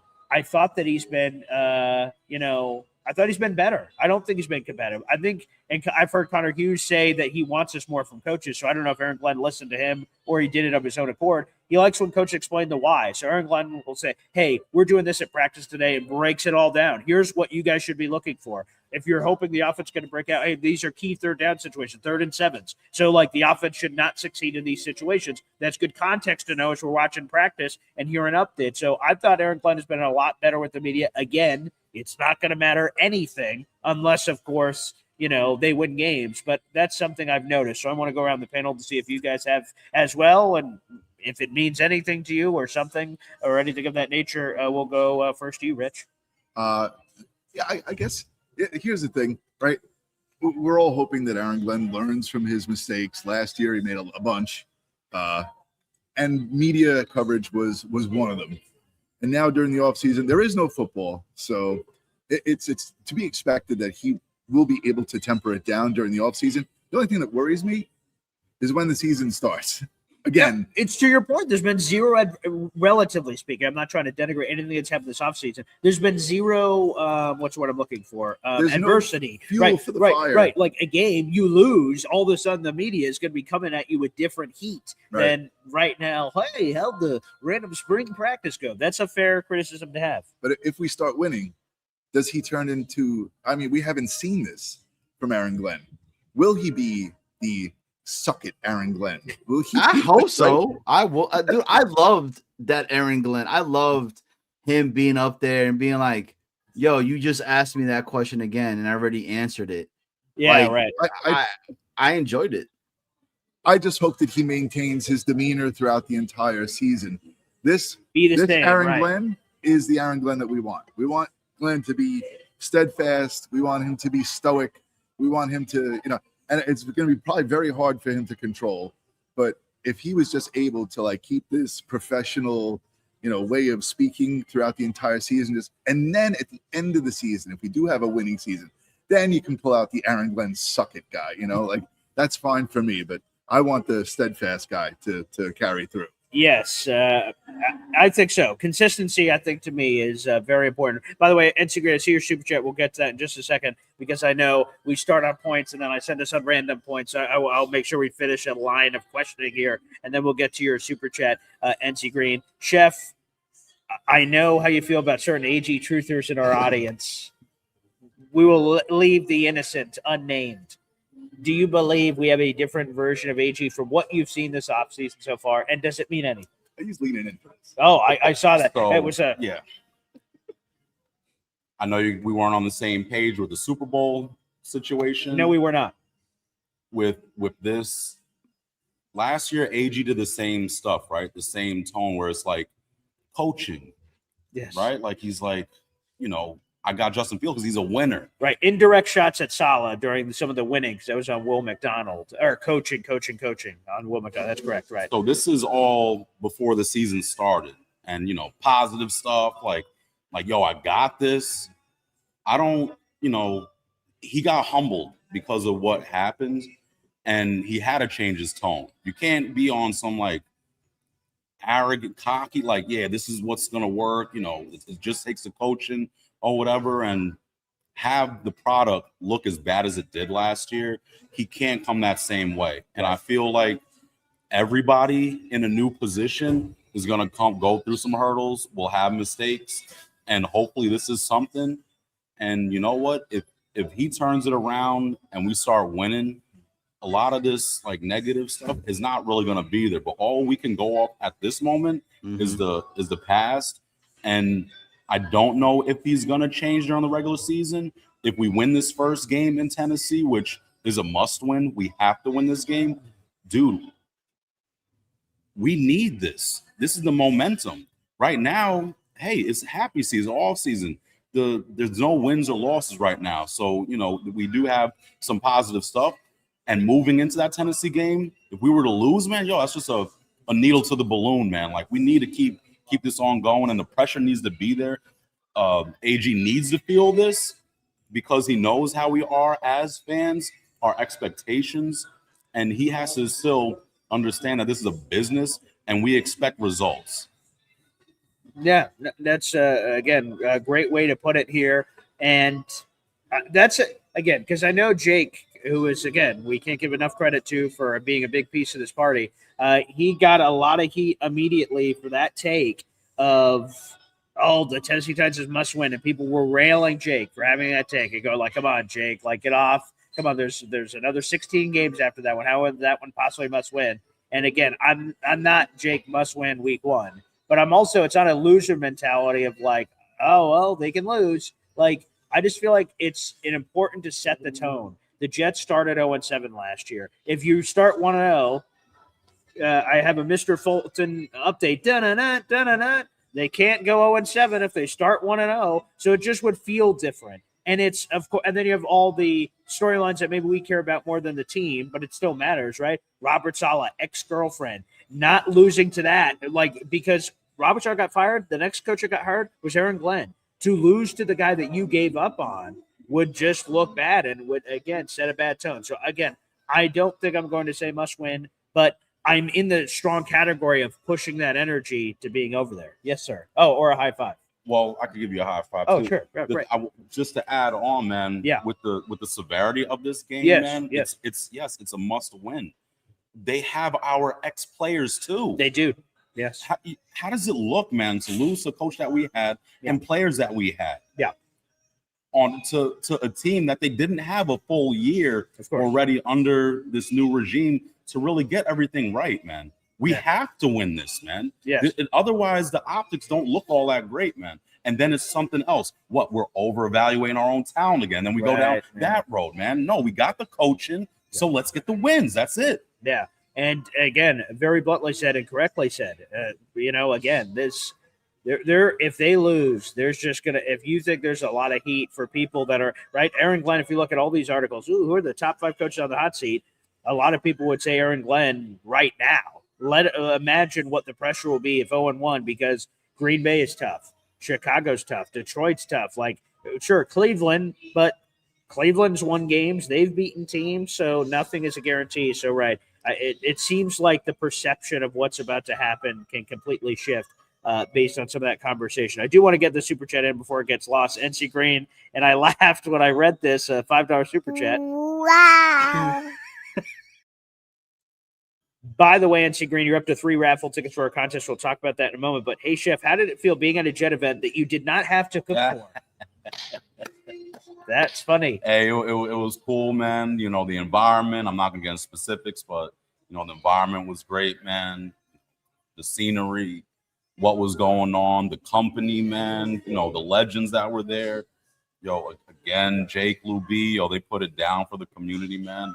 Like, undefeated when it comes to events, BG. You've done a bunch of things too. Yes, like, it's us, man. It's us as fans, us as a community. We can't help with the outcome of these games, but the energy, our vibes, man, we can control that stuff. And even with this stuff that's been going on for so long, with us not making the playoffs and all that, it still doesn't knock our spirit, man.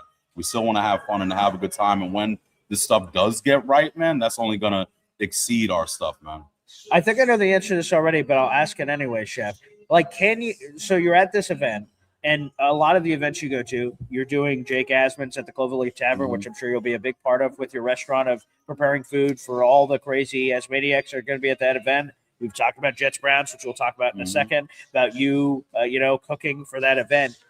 Can you enjoy yourself at an event that you don't have to do that? Or is there a constant scratch like, there's all these people here, they're probably hungry. All right, F it. Let me go in chef mode. Let me start cooking people stuff. Like, can you enjoy it? Or is there that like little voice or something going on behind the scenes where you're like, damn, I got to cook for everybody here? Yeah, no, I know how to decompress and have a good time, man. Like, being in the elements, the environments, man, like, it's always a good time. And for myself, being there, I didn't see a lot of food, man. I didn't either, actually. So it wasn't. A few people ordered, but I didn't get any for myself. So it wasn't like, you know what I'm saying? It wasn't anything like, hey, chef, did you try the food here? Hey, what do you think of this? Like, no, I'm not critiquing the food like that, man. Okay. I'm just kind of like laid back, having a good time. Like, that's the only stuff and vibe that I'm on, man. And like, it felt good to see everybody, man. Like, that's one of the things where, hey, NC Green, he was, solid dude, was over there last year at our tailgate. Yes, I'm talking while I'm cooking with that's NC. True. So I know how to host and entertain and still get the job done, man. So that was that's hilarious. Since you're good, I laughed when I saw the super chat. By the way, again, you're up to 3 raffle tickets for a ticket giveaway contest. Man, the surprises keep rolling. We had Rich Samini on just a few minutes ago, randomly joining our show, and we'll have another surprise guest. Come on in. Let's bring him in.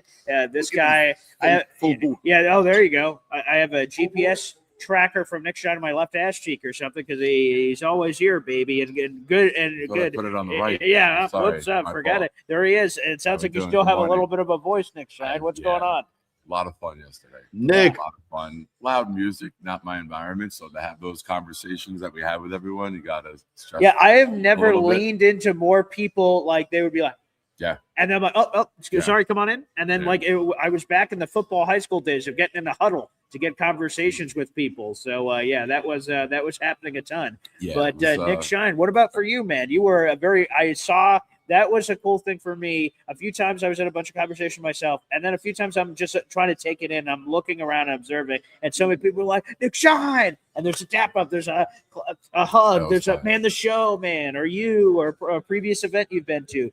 To me, that was really cool. Yeah, it was a lot of fun. I don't know if you know this, but I am in no way, shape, or form a New York Knicks fan. No, but neither am I. Going over, hanging with Larry Johnson. That's what Johnny Boy said. Lighting Larry Johnson's cigar and then being there as the party, the cheerleaders came all out. Yeah. And he's a Knicks fan now. Let's go, baby. Moment. How tall are you, Nick Shine? I'm 6'3". Okay, because Johnny Boy told the story. Okay, so Johnny Boy told the story earlier. Obviously, Johnny Boy has not been able to be at the Gay Green Beach Club, but he brought up that there's some picture out there. He said, like, Nick Shine's a tall guy. And then he said you were next to Larry Johnson, and he said he like dwarfed you. And so this is true?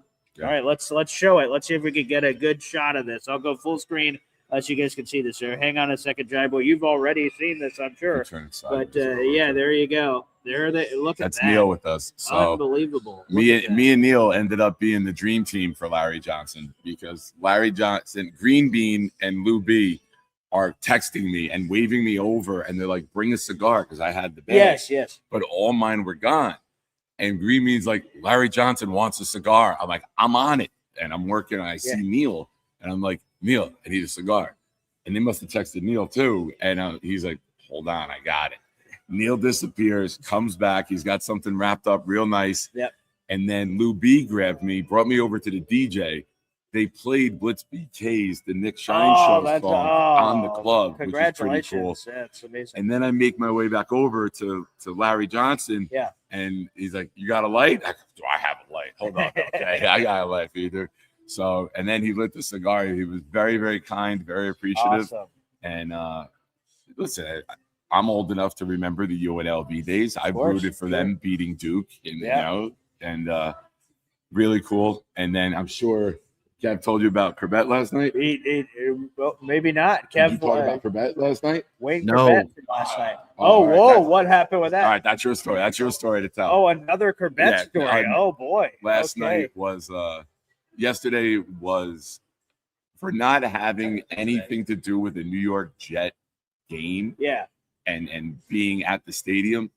Yesterday was as great as it could be for a Jet fan. The Jets didn't wreck the day by losing at the end. No, that's so, true. Like, that was like the highlight of it. Right. It's like, all right, whenever we see one another, it's like, all right, we're at the tailgate. We got food going. We got music going. People playing games, and it's like, we gotta go to the game. Yeah, right. But no, there was no game. There was no butt fumble. There was no Xavier Gibson holding the ball in the wrong arm. Yeah. There was no bad play calling.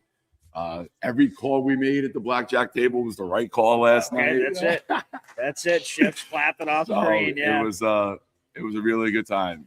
Hey, Nick. Nobody pulled the Conor McGregor that I know of. Nobody showed up and extremely disappointed. Okay, go ahead, Johnny. Ask your question. Try to ask it as loud as you can. So I want to say that seeing all you guys together and being able to just be there and enjoy this moment was just such a awesome feeling to see you guys. Like, I wanted to be there, of course, right? But my daughter means everything to me, and I was just happy, bro, seeing you.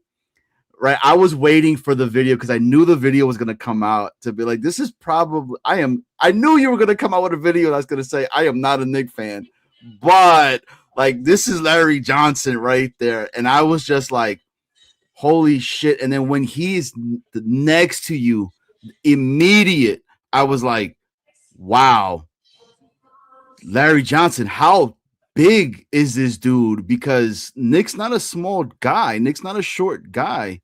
And I was like, holy shit, dude. But I wanted to ask both of you guys. We see a lot of the fans that are there. A lot of the members that are on the shows are there. Who are some of the individuals that you guys were pleasantly surprised to have seen at the actual event? So, Nick, I don't know if you heard that, but people that you were pleasantly surprised to see at the Gangrene Beach Club event that maybe you just maybe that wasn't on your bingo card of like, oh, this person I have to see it. It just sort of happened and was a good experience. Ingrid, the blackjack dealer. Okay, okay, there you go. A lot of money was apparently made. She was very good to us. We became best friends last night. Okay, see, there you go. Johnny, what you're saying about Larry Johnson, when you're 6'10", 6'9", you can't hide. And this is not a knock, but Corbett can blend into a crowd. You know what I mean? Like, he was playing blackjack, and he had the hat down. You know what I mean? So he was playing blackjack last night? He was. Quite the collection. Yeah, come over here. So we can't hear you, Rich. Yeah, okay, Snowballs. was, Okay, so wow. So wait, I didn't know this. So he was out there playing as well. So yeah, come on in here and make sure you say it here and make sure you don't lose your. Go ahead. So no, Snowball. So what was going on with Wade? No, there was quite the collection of people around the table. What time is this last night? This was around like 11:30. Okay. They started at 10, and Snowball and I were outside having a cigar. Okay. With the Jets girls, it was Mueller's friends. Yeah. And we're having a cigar, and Jake's texting me, and he's like, "Blackjack, Quebec," and I'm like, "We gotta go." Yeah. And then we go in, and where the Fanatic Sportsbook is, okay, has blackjack tables inside of there. Okay. And everyone is lined up. We're watching Argentina, which is in overtime. Okay. And then the McGregor introductions are happening. Yeah. And like me and him are like, we have no idea what's going on. We're watching these group of guys. And I'll let Kev tell the rest of the story. Yeah, but okay. It's just, I'm not the type of person to throw this out there. Okay. If you're a Jets fan and you want to hang out with Jets fans and you have that ideology of the Jets are going to wreck the day, you don't want to miss the future party of this. Right? Yes. We were talking about it last night. We're looking to probably do the week after 4th of July every year. Yeah. So mark your calendars. Get here. It was so much fun. I don't do the club scene with the music and all that, but it was just so many awesome people having a great time together and meeting new people and it was perfect. It was really a perfect day. Yeah. So, Nick, we're going to have to I think we mentioned it in one of our interactions. I don't know. We had 100 of them. But one of them, we got to get you back on Boy Green Daily. We got to make it happen. And that'd be awesome because, for me, it just felt great to – I don't know if reconnect is the right word, but I'll use that word. It just felt like we got to spend a lot of time. Sometimes at these tailgates or something, it's just jets. Hey, food here. There's things going on. Here, it just felt like there's just time to talk, chat. Family, well, every time you ate, we showed up randomly. Every time he was eating, it's like, wait a lamp or something. Yeah, that was. He's on the escalator. Me and Blitz are right behind him everywhere. But he missed the blackjack event with Wayne Corbett. Family, so they all wanted to hang out, and I hung out with everybody at the Gangrene Beach Club. So it sucks I missed that, but same thing. You said your daughter's the most important thing to you. So I would at Don't school, put this back on me. You were there, brother. I was there, but no, the family all had missed me the whole day, so I was cool. I didn't know that things were going on, but I was okay. We got to do a lot of cool stuff, so I'm glad that we're hearing these stories. I'm hearing these stories for the first time. That's awesome. Well, you're the morning guy. I was the late That's night true. guy for a while. So we're in the right. We were dancing in our right room. Powers of the universe to sync up. Yes, that's right. And literally everywhere I've turned. Yes, we've run into one another. That's right. And he was always in a different outfit every time. Now he's in this. He was in a beautiful black button up yesterday. I'm like, okay, there you go. So no matter what, he was a different outfit, so he was packed. Snowball saw it. I was wiping the ladies off last night. They were there throwing you go. themselves at me. Which again is only natural. That's the I only was natural nowhere response. near him. I didn't see any ladies. There was nothing happening. Okay, yeah. Rich, protect the innocent. That's the right way to do it. And we'll have in a few minutes. We'll have Lou B over here to talk about it. But I agree with you. We were talking about it earlier in the show. This wasn't going to guaranteed be an every year thing. We had to see how it goes. Lou B had so much he had going on behind the scenes, but man, this did just feel sort of like the perfect event. It's like speaking of tailgates, which is a pregame to an event. The pregame to the event is training camp. We have training camp, as Rich said when I got to discern our riches since we have multiple riches here, is when Rich Cimini randomly joined the show a little bit ago. That's what he was talking about. Is training camp right around the corner. I haven't been doing the day countdowns. We're 13 days from rookies reporting. We're 16 days away from veterans reporting. Then the first practice is 17 days away. So we are right there for this thing. And it's felt like the perfect pregame event for the season as we got ourselves ready. Man, this was it's pretty neat, boys. It was. Listen, Chef Kev should describe who was around that table because he was sitting with these people. So okay, all right, definitely. All right, get Chef over here. Chef, Yeah. Get Chef over here. All right, yeah. I'm gonna run. Okay, I need coffee. I didn't even go get coffee Nick, yet. Love you, brother. We're doing the pool today. Yes, We're doing the pool, all right, not so, the pool club, but yeah, the little that's family right. pool. Yeah, So there you go. bring Awesome. the family. Will do. Johnny boy. Hey, Nick, proud of you, bro. Proud of you, dog. Hey, you're a Knick fan now, bro. I know you're a Knick fan. He's absolutely not. I'm a Nick. I am a fan of fellow cigar smokers. There And you Larry Johnson. There you go. There you go. That's our bond, Johnny. Get off that. There he is. Nick Shine joining us here on the show. We have a lot of people. Again, we're live at the Gangrene Beach Club for audio-only listeners here in Atlantic City. We're at the Ocean Casino Resort. It's now a hot spot. We're having random guests join us on the show. We got a couple hundred people in the room. Folks, do me a favor, like the video and hit subscribe here on the channel. Appreciate everybody that's tuning in and joining us here. Chef Kev, come on over. Apparently, you got to fill in some gaps here of some stories from last night. So, talk me. Where we at? There's Blackjack. There's Wayne Corbett. And apparently, even more people than that at the table. Give us a lowdown. What the hell was going on? Yo, man. So, anyone that's ever been here, the sports book, the Fanatic Sports Book, yo, it's a scene, man. Okay. They got the bar in the middle of the room. All around the bar, on the outskirts, is all like dealer tables.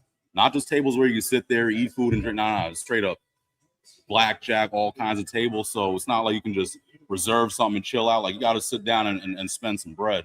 And these minimums is $25 a hand.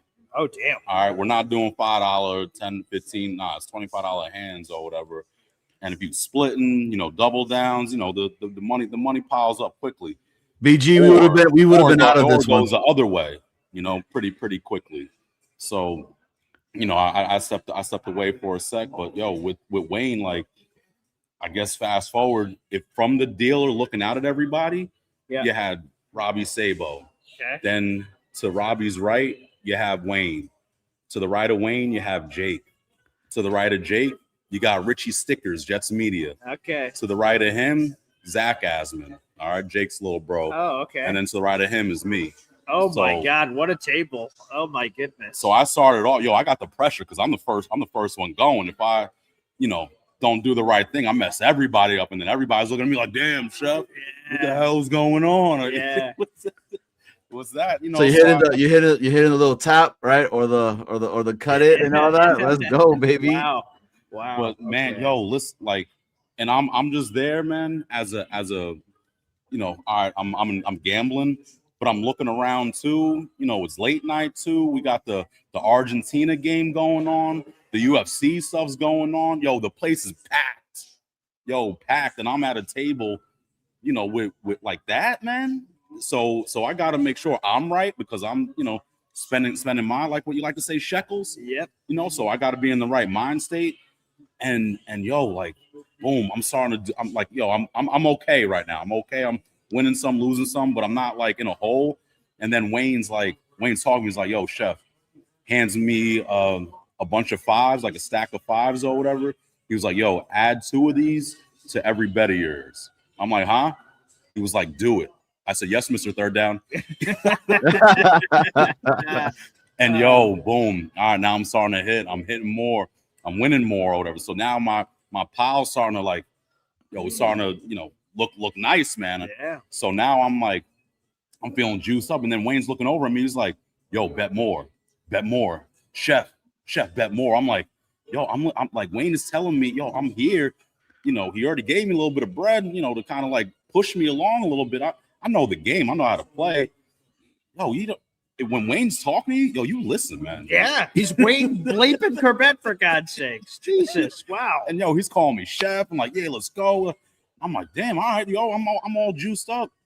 Yo, man, I wound up leaving the table with almost 500 cash, man. Up, man. Hey, congratulations Yo, to Chef, and a shout out, obviously, go. to Wayne Corbett. I mean, good Lord. Okay. That I appreciate. So Nick said, man, it was quite a table. And to hear, Chef, you tell me who else was at the table that lived up to the hype. I was like, damn, who else was at this table? And, mission delivered there. I want to give a shout out here to Danger Zone who's joining us. Thank you to everyone who's joining us. Member shout out. Wow.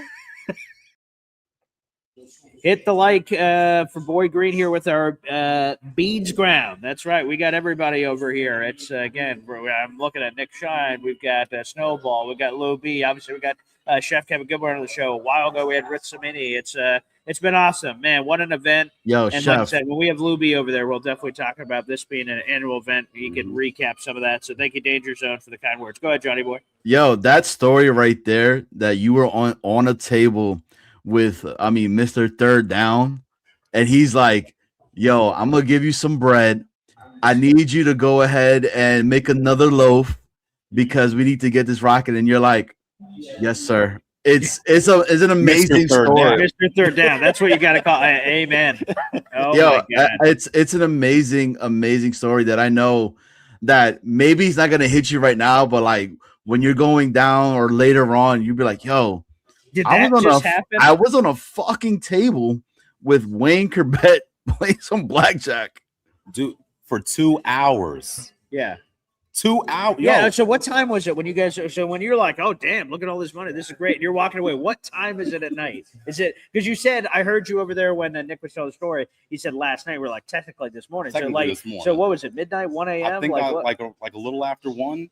Okay. But where I'm like, yo, I gotta get up. But Sabo and Corbett, they bounced. Okay. Nick came in, doing his thing. I don't know what he said, but from what I saw, a little down in the beginning, and then my man went super up. Like he was. That's what he said. Who is it? Who is it? Ingrid? Is that? That was the dealer, man. The dealer. Okay, Ingrid. We had her a couple of turns because for 2 hours plus, like you're not going to see the same deal. They do. No, right, because they have to for all the, all the reasons of keeping everything fair and square and not doing anything for anybody. They got to rotate, and I totally understand. So, my God. Amazing. Yo, and it couldn't have happened to a better person, man. That's 100%. awesome, Chef, bro. Like those stories and things that you constantly be able to get it's what's it about, man. And it's about this community being able to see that, dude. That's fucking that's a fucking dope story, yo. That's awesome. To me, some of those stories that Chef has already told that I'm like, damn, man. Like, he's got these forever, like, in the moment, these are stories we're talking about because we're talking about the event, but these are forever life stories to me that he's going to have to share with, kids, family, cousins, uncles, nephews. I mean, he's going to be able to talk about, and I hope he holds it, and I'm sure he does, holds it in that regard of, like, Wayne Corbett, Mr. Third Down. He was freaking, from meeting him to, signing the trophy to later in the night, making bread and money and him going, chef, chef, like, holy blank. Yeah. I mean, I think Rich came on over because he saw Chef and he was like, oh yeah, it's my guy right there. Yeah. Right. So of course. Yeah. So dude, but there's nobody that has a story that says, Mr. Third Down handed me a stack of fives and was like, bet more. Yo, bro, that is a tough line, right? Wayne Corbett handed me a stack of fives and said, bet more. Because that's what I'm saying. Because, like, awesome. A lot of people got to meet Wayne. Again, Wayne, I can't say I had never met him before. Quite frankly, I've never done an interview or anything with him before yesterday. And but the thing I had heard is he's the nicest guy in the world. He would take pictures with everybody, and that's 1,000% true. No matter what, you wanted a picture, he got you. You wanted an autograph, he got you. You wanted to tell him a story about how you were 10 years old or something when he did this incredible thing. He listened to your story. He did it all. And so a lot of people have a lot of stories to tell, and I'm sure they're telling their friends and family. They're driving home right now, and safe travels to everyone who's leaving the Ocean Casino Resort and heading home. And they have stories like, man, I got to take a picture with Wayne Corbett. Not a lot of people have the story that Chef over here has. That's a one-of-one story that he has with Wayne that he'll remember forever. Wayne reached over Jake. He reached over Richie. He reached over his brother to hand me the chips. He's not like he threw them or whatever. Right. Nah, I got him out of his hand. I said, yes, Mr. Third Down. And started cooking, man. Like, and then he's giving me the juice too. Like, yo, keep going. Come on. Yeah. Put more chips down. I'm like, all right, bet, man. So hell of a night, man. Appreciate it. We did, there was other stuff after that, got with Shine, Jake, brother, chilled out afterwards. Cigars, man. 4:00, man. That's when I hit the set. Cigars. After blackjack, man. Off camera, So hell of a time, man. A lot of great company here, man. Very appreciative. Yo, Chef, if I would have been there, we would have just made it to this show in the morning. Probably same outfit, bro, and just had a couple of some espressos real quick, man, just to be all right. Because I like to have fun. And I've been all about it. So does Chef. I can confirm that. Now, Chef, two things here. I want to get something from you, and then I want to get Luby on the show too. It's let's give some love to the Cloverleaf Tavern. Let's give some love. You got this event obviously coming up with Jake Asman. Again, I know some fans are down, understandably so, about the training camp practices and only one being general public, the rest being season ticket holder events. There's a lot of great fans in our audience. Unfortunately, they're not season ticket holders. They can't afford it. It's very expensive to do. So there's only one event, one training camp practice they can go to that's general public. And a lot of fans are beat up about that. And I understand. And I probably don't even understand to that level because, again, I'm not a season ticket holder myself, or like I don't always go to the training camp practice every year. So I probably don't even know it to the level. But while some people can complain about that, and they have every right to, what I want to try to do right now is appreciate the one that we have. And you and Jake are doing an awesome event where you guys are going to enjoy the practice and head back on over to Cloverleaf Tavern. That's coming up on August 1st, by the way, get-together weekend. So, folks, make sure you get around. You can still text that Jets number, by the way, for another few more days, I believe. July 15th is when the date's going to come out, so it's like 3 days away. So go to NewYorkJets.com so you can get the number to text TC26 to that number. I don't have the number off the top of my head, but make sure you guys look it up, and you can have a chance to get some of those tickets. But, Chef, can you promote that event at all? What's going on? What's the RSVP look like? Are they free tickets? Is it anything for pay? What can you share on that event? Hey, man, thank you. I appreciate you. So, basically, we did this last year with Jake, where after the training camp, it was a green and white scrimmage last year. After that, came over to the Cloverleaf Tavern, and, we had a bunch of things going on, which was really cool. Had a bunch of callers there. Listeners and all that, supporters. It was just a great vibe, man. This time, Jake has his a sign-up sheet similar to what you have for the Hop on Pops Restaurant Takeover, just so kind of feel what's going on. After being here, the amount of people coming up to me saying that they're coming, and other people like, yo, man, I just got to figure out a couple things, but I want to be there. We're gonna have to open this up to even more space, man.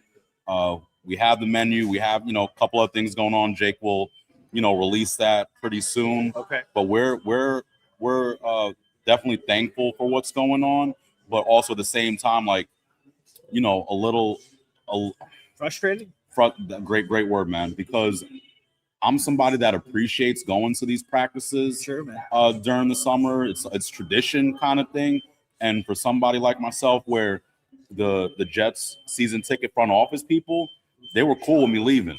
They didn't try when I was like, you know what, I'm good. I thought I would get a little bit of pushback, like, nah, Kev, like, we got this and that for you, stay with us, yada. It was nothing, man. It was like, okay, cool, go. And for me, I didn't feel too good, man. And I got a bunch of horror stories to talk about my experiences, man, dealing with this stuff. The thousands of dollars, man, that I've spent for years, like, it feels like, I'm not being appreciative whatsoever. So now that we only have one day to get it, and it's not a guarantee that I'm going to get it, man. Sure, like, right. Limited tickets for people who don't know. So this get-together weekend, which I've promoted and talked about, it is the only general public practice that you can attend. This entire offseason for the Jets, unfortunately, And there's limited tickets to even that one event. So not ever. So I want to make that very clear. If you're out in the audience, like, I can't wait to go to that. That's not a guarantee. They're limiting the amount of people. Lou B was telling me, again, the amount. I'll wait for him to come on before I butcher the number of how many people are going to be allowed event, but it's going to be very limited. So, folks, I'm telling you, make sure you text that number. I'll try to pull it up before the end of the show so you have a shot to potentially get those tickets, but it's not a guarantee. So go ahead, Jeff. So for myself, I'm not even guaranteed this stuff. So here, worst case scenario, I don't get the tickets. Yo, it's all good, man. We still gonna have a hell of a time at this meetup, man. Yeah. I'm working with Chef Brian. He's a caller. The chef off. Jake will talk about this.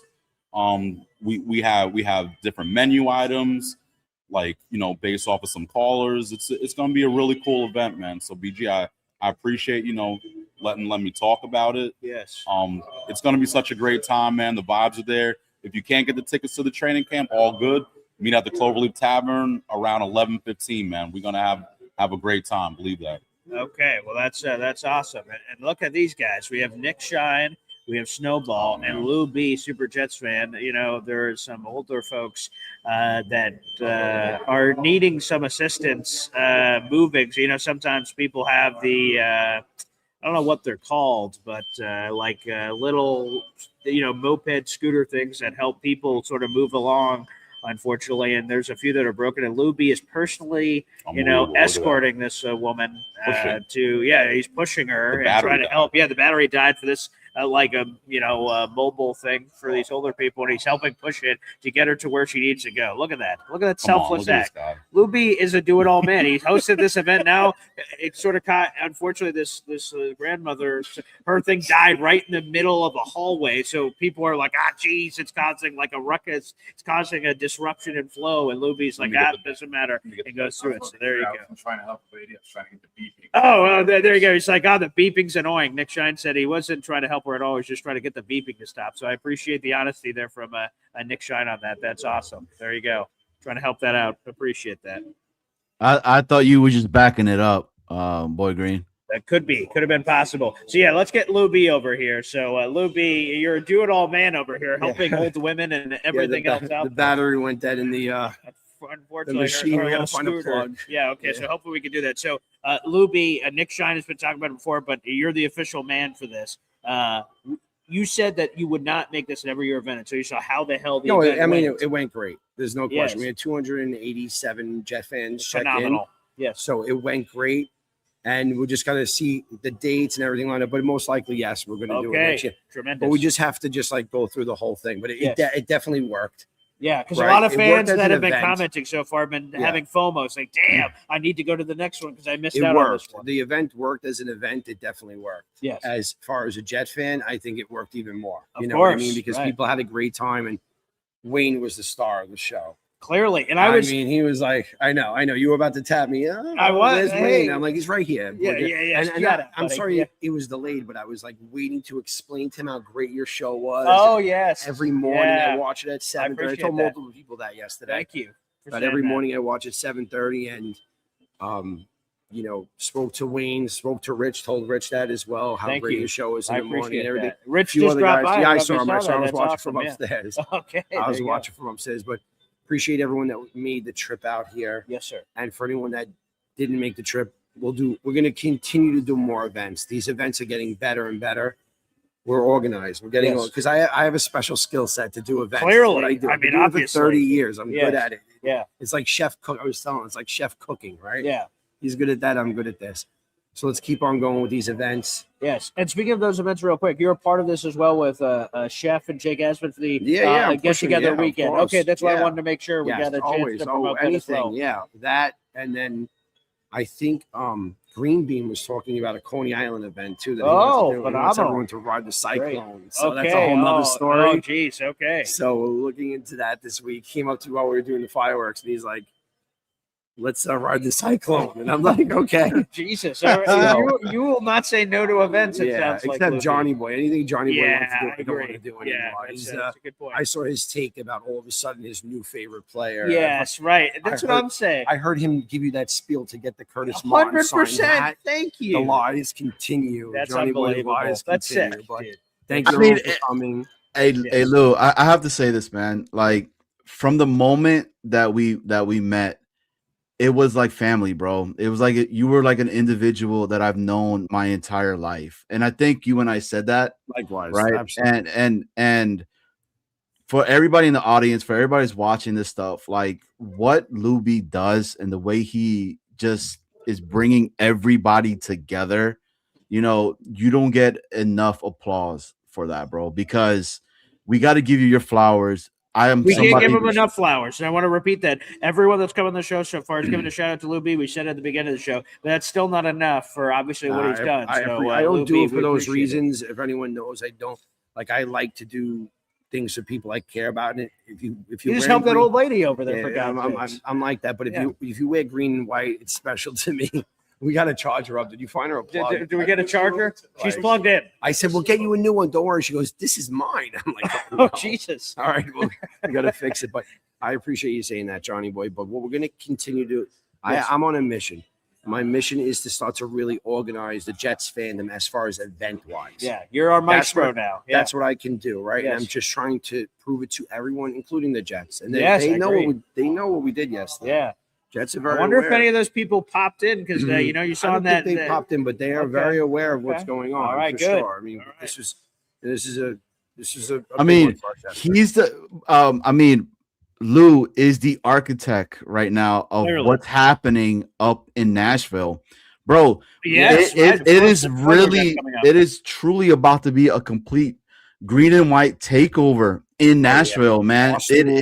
Saturday, it's a free sign up. It's on Jake's link. Free sign up for Nashville. We have a few hundred people already signed up for the Nashville. And I'm booked. My Airbnb is Yeah, booked. I just we booked got my the plane ticket tickets. earlier this week, Yeah, so we're I'm going to in, be sitting baby. in section 110, and we're overflowing now to 109. Nice. And Fireman Ed committed to sit in 110 with us. Oh, yesterday. phenomenal. Great as news. long as he gets an aisle seat. Oh, an aisle seat. Okay, I did not know that was a thing. Okay. I'm not, I don't need Wow. no favors. Okay. All right. Aisle seat for Fireman Ed. I'll remember that That's now. the rule. Okay. But all right, BG, I will see you. We're going to Appreciate get it. coffee now. As soon as Okay. we're done, we're Yes, getting sir. We'll coffee. swing by. All I've right. been I'll up. jump in. Hey, Chuck Wagon is the big story of the week. Oh You're going to my all God, hear about Chuck Chuck Wagon. record him drinking coffee, please. If BG drinks some coffee, Oh yeah, no, he won't get fruit Yeah. juice. I drink decaf. Yeah. he drinks But fruit Chuck juice. Wagon, there's a lot of Chuck Chuck Wagon. Wagon things that are going to come out this weekend. You guys don't know who Chuck Yeah. Wagon is. I met this You man. don't know who Chuck God. Wagon is. Yo, what's this paper story that I You're heard? going to hear about it. There's You're gonna hear Gator about it. is already working on Okay. some stuff. All right. So there's something going on. So Stay tuned for Chuck Wagon there in a you go. second. Thanks, Lou B.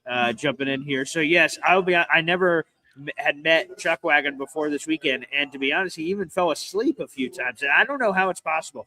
The music from the DJ, and I'm not saying this in a bad way, like that's the atmosphere. I assume I don't go to a lot of clubs, but the atmosphere of the music was so loud that if I wanted to talk to Rich, I'd have to lean in so close so we could hear each other, and that's how loud it was. And Chuck Wagon, a few times, he was wearing shades, so I guess I can't confirm 100%, but he was just.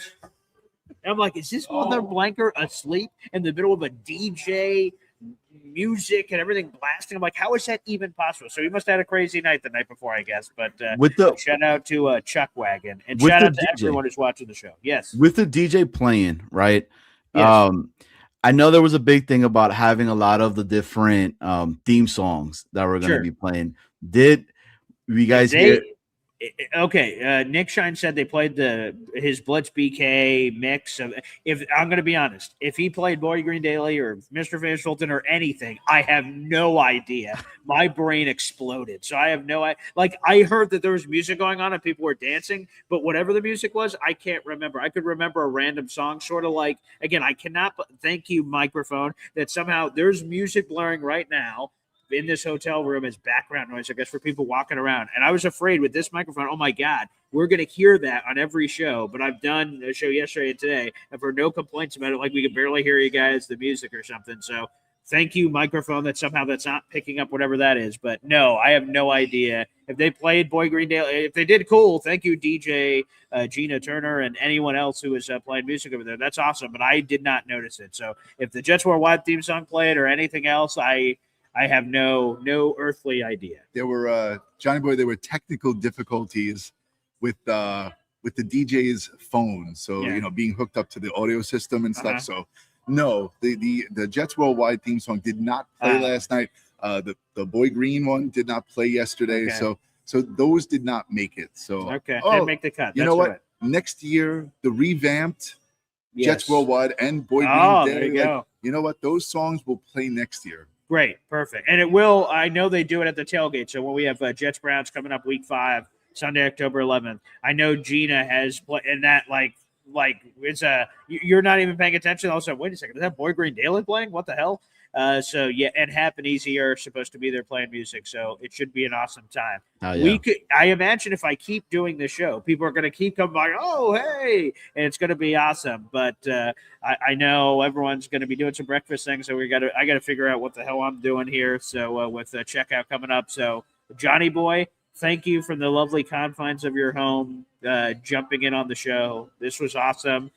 I can't believe, we had Chef, which was awesome. We obviously had Rich over here. We had Samini who came in, Lou B, Nick Shine. Like, man, this was cool. I'm glad that all this came about, man. You would think that this hotel was like a fishbowl, right?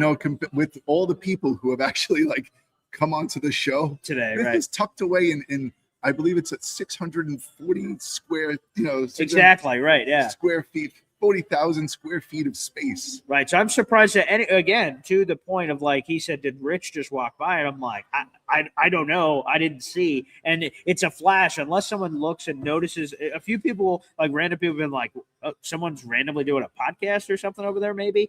But like, if you're not doing that, you're just getting out of the elevator. You're just walking. So if you saw someone be a half a second, they're getting out of an elevator and immediately turning this corner and then they're gone. Did you drink the champagne? Oh, yeah, it moved. I was like, where did the champagne? Did someone just take it at some point? I'm like, they did. I guess it wasn't mine, but no, champagne's still here, Johnny so Boy. Champagne Man came in. That's right. Oh, yeah, I forgot about Champagne Guy. Who was it? I don't. It was some random. It wasn't even a Jets fan. He wasn't wearing any Jets gear. He just came over and he had champagne. He saw us do a podcast. And he kept doing this to me, so I guess I could show. He kept going. And I was like, cheers to you that you have champagne, I guess, guy. And then he said, no, for you. And I'm like, for me? For what? And I'm like, who are you? And he said, I do many things. I travel. I'm a chef. And yeah. And I'm like, I asked what your name was, but all right. And then he just went out like a flash. He gave a trading card of Jet Santa. And that was it. Shout out Frank West. Yeah. There you go. Frank Jet Santa. So it was weird. He gave me the champagne, and then and I asked him what his name was. He refused to answer. He just said, hey, here's my life story. And then he went to another glass table and said, oh, look, here's a Jet Santa card. You guys talking Jets, right? Goodbye. And then he left. I'm like, hello? He came and gone before I even realized. Who is it? I mean, could it be? Could it be? He said he was a chef. I don't know. Could it be like a precursor to what's to happen in the Jets season? We have gotten the champagne early. Yeah. Keep it on ice. Shit. Awesome. Hey. Keep it on ice. Yeah. I mean, unbelievable. So, but we might lose it if we're in the Super Bowl, right? There you go. Well, I want to thank everybody for joining us. 300 people in the room. Like the video, hit subscribe. That's amazing. I'll try to cut up some of the interviews like Nick Shine, Rich, and Lou B, and try to, whenever I have time, to upload them separately so you guys can hear those quick interviews. I have no idea how long they were. I was just in the moment. So it could have been 5 seconds. It could have been 20 minutes. I have no idea how long any of those interviews were, but it was awesome. This event has been spectacular. I believe I'm heading home today, but maybe there's a new update. Maybe I'll stay another day. I don't know, but I will keep you guys posted with whatever the hell is going on here. But, man, this is awesome. The Gangrene Beach Club was a wild success. I'm glad I got to share it with so many other people. This is cool. My family's gotten a few slices of doing cool stuff around here. I've got to do all the Jet stuff. So, yeah, this has been amazing. How cool would it have been, though, if you would have been in that table, though?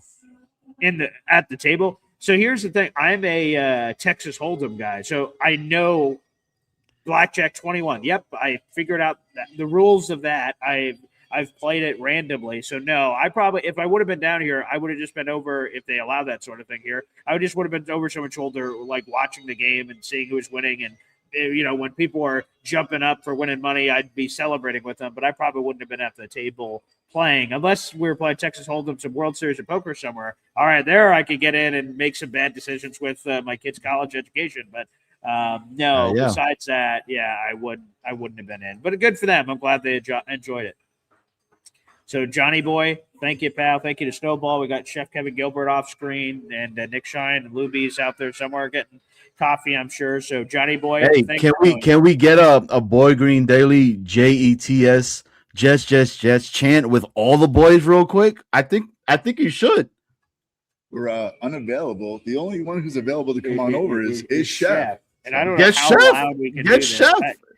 Don't be scared. Come on, man. It's not about being scared. This is Jersey. You know what? It's a lobby, and there are people like milling about. Right. When I gave the loud "suck it," someone turned around as if I had called them out. So I can only imagine screaming a Jets chant into this. That's microphone. suck it, bro. Way different than JETS Jets. Like here's the thing: suck it is a brief moment in time. Suck it. So it's like a Jet chant. Oh.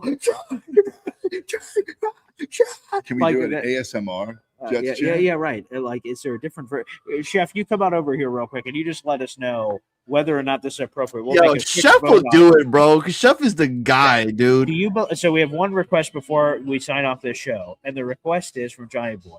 We do an obnoxious Jets chant right now in this lobby. And just the manager. Lou B. Okay, Lou B, come over here. He's gonna. I was about to wrap up the show, and Johnny Boy had one request. So you would be the man to answer this. So he says his one request is, can you guys do a Jets chant in this lobby? No, okay, thank you. That was okay. Absolutely I assume not. I don't even know how to still in the here without getting thrown out. Okay. Thank you, Lou B. I immediately said, I don't think that's a great idea. I'm like, we're in a lobby here. He couldn't have walked in at a more perfect time. Yeah, he said we can whisper. He said ASMR. Yeah, there we go. Let's do it. Okay, everyone get in. Everyone jump on in here. Okay, we will do it. Here we go. Yeah. Let's go full screen. Get out of the way, Johnny Boy. Okay, here we go. JETS. That's so gay. Just to let you guys know. All right, I'll have to remember to cut that up later for the show. We'll forever have that. So, Johnny Boy, thank you, everybody. Again, he couldn't have walked out more perfect time because I was feeling peer pressure to say, fuck it, let's go. No. We would have died. Okay, we would not have been here next year. No, definitely not. They would have been like, you out. I would have been tossed out with a cardboard box. Yeah, it's like, come on, do it. Come on, all the cool but kids are doing it. Johnny is he does provoke people. And look, he gets none of the consequences. If we belt this out, and then they fucking he's laughing his ass off on screen, and we're like getting carted out, like, oh shit. Yeah, and you don't know, like they have like security all over the place here, and rightfully so, I'm sure, for anything that could happen. They would be belting in this room so quickly if we had done that. I'm glad that Luby came in and said, "Veto, absolutely not. That is not allowed." So you're telling me if Fireman Ed, Mikey Holkins, Frank West, the Jet General, if they're all standing here, would not have done it here, and they were like, "Hey, let's do a chant." Just Fireman Ed, like he said, a librarian, someone goes, Fireman Ed, he's like, all right, fuck it, let's go. Oh, and then the librarian's like, Jesus, what the hell's going on here? Like, good Lord. Does Fireman Ed go to church? Yeah, you're right. And someone's like, yeah, right. Come on, you bastard. Come on. He's like, damn it, it is a Sunday. Jesus, hallowed be thy name. Like, I have no idea, but thankfully you were overruled. Thank God. I did not want to get kicked out. My family's still upstairs, for God's sakes. I would have been, and they're like, where did I go? That'd be awesome. Yeah, AI just doing the chest chants in places. That could be. I think that could be a new thing. And just in Gator, Gator, wherever you are, Gator. Fireman Ed chants in random places in the universe. We could be on the the Great Wall of China. Operating room. Yeah, right, exactly, and just start ripping. And apparently that's it. Well, everybody, thank you for joining us. A 2+ hour show. Thank you to the Wi-Fi gods for letting these shows happen. Thank you for the Ocean Casino Resort for being our host. We'll see if I'm doing another show tomorrow morning from here, or if I'm traveling out. We'll see what happens, or maybe a surprise thing that's happening here. But everybody, thanks for joining us, and thank you to everyone that ended up gifting here. MFC and NC Green, appreciate you guys. We'll talk about the raffle on a show tomorrow. We'll have another episode of Boy Green Daily. Take care, everybody. Johnny, I miss you. We miss you too, guys. I do.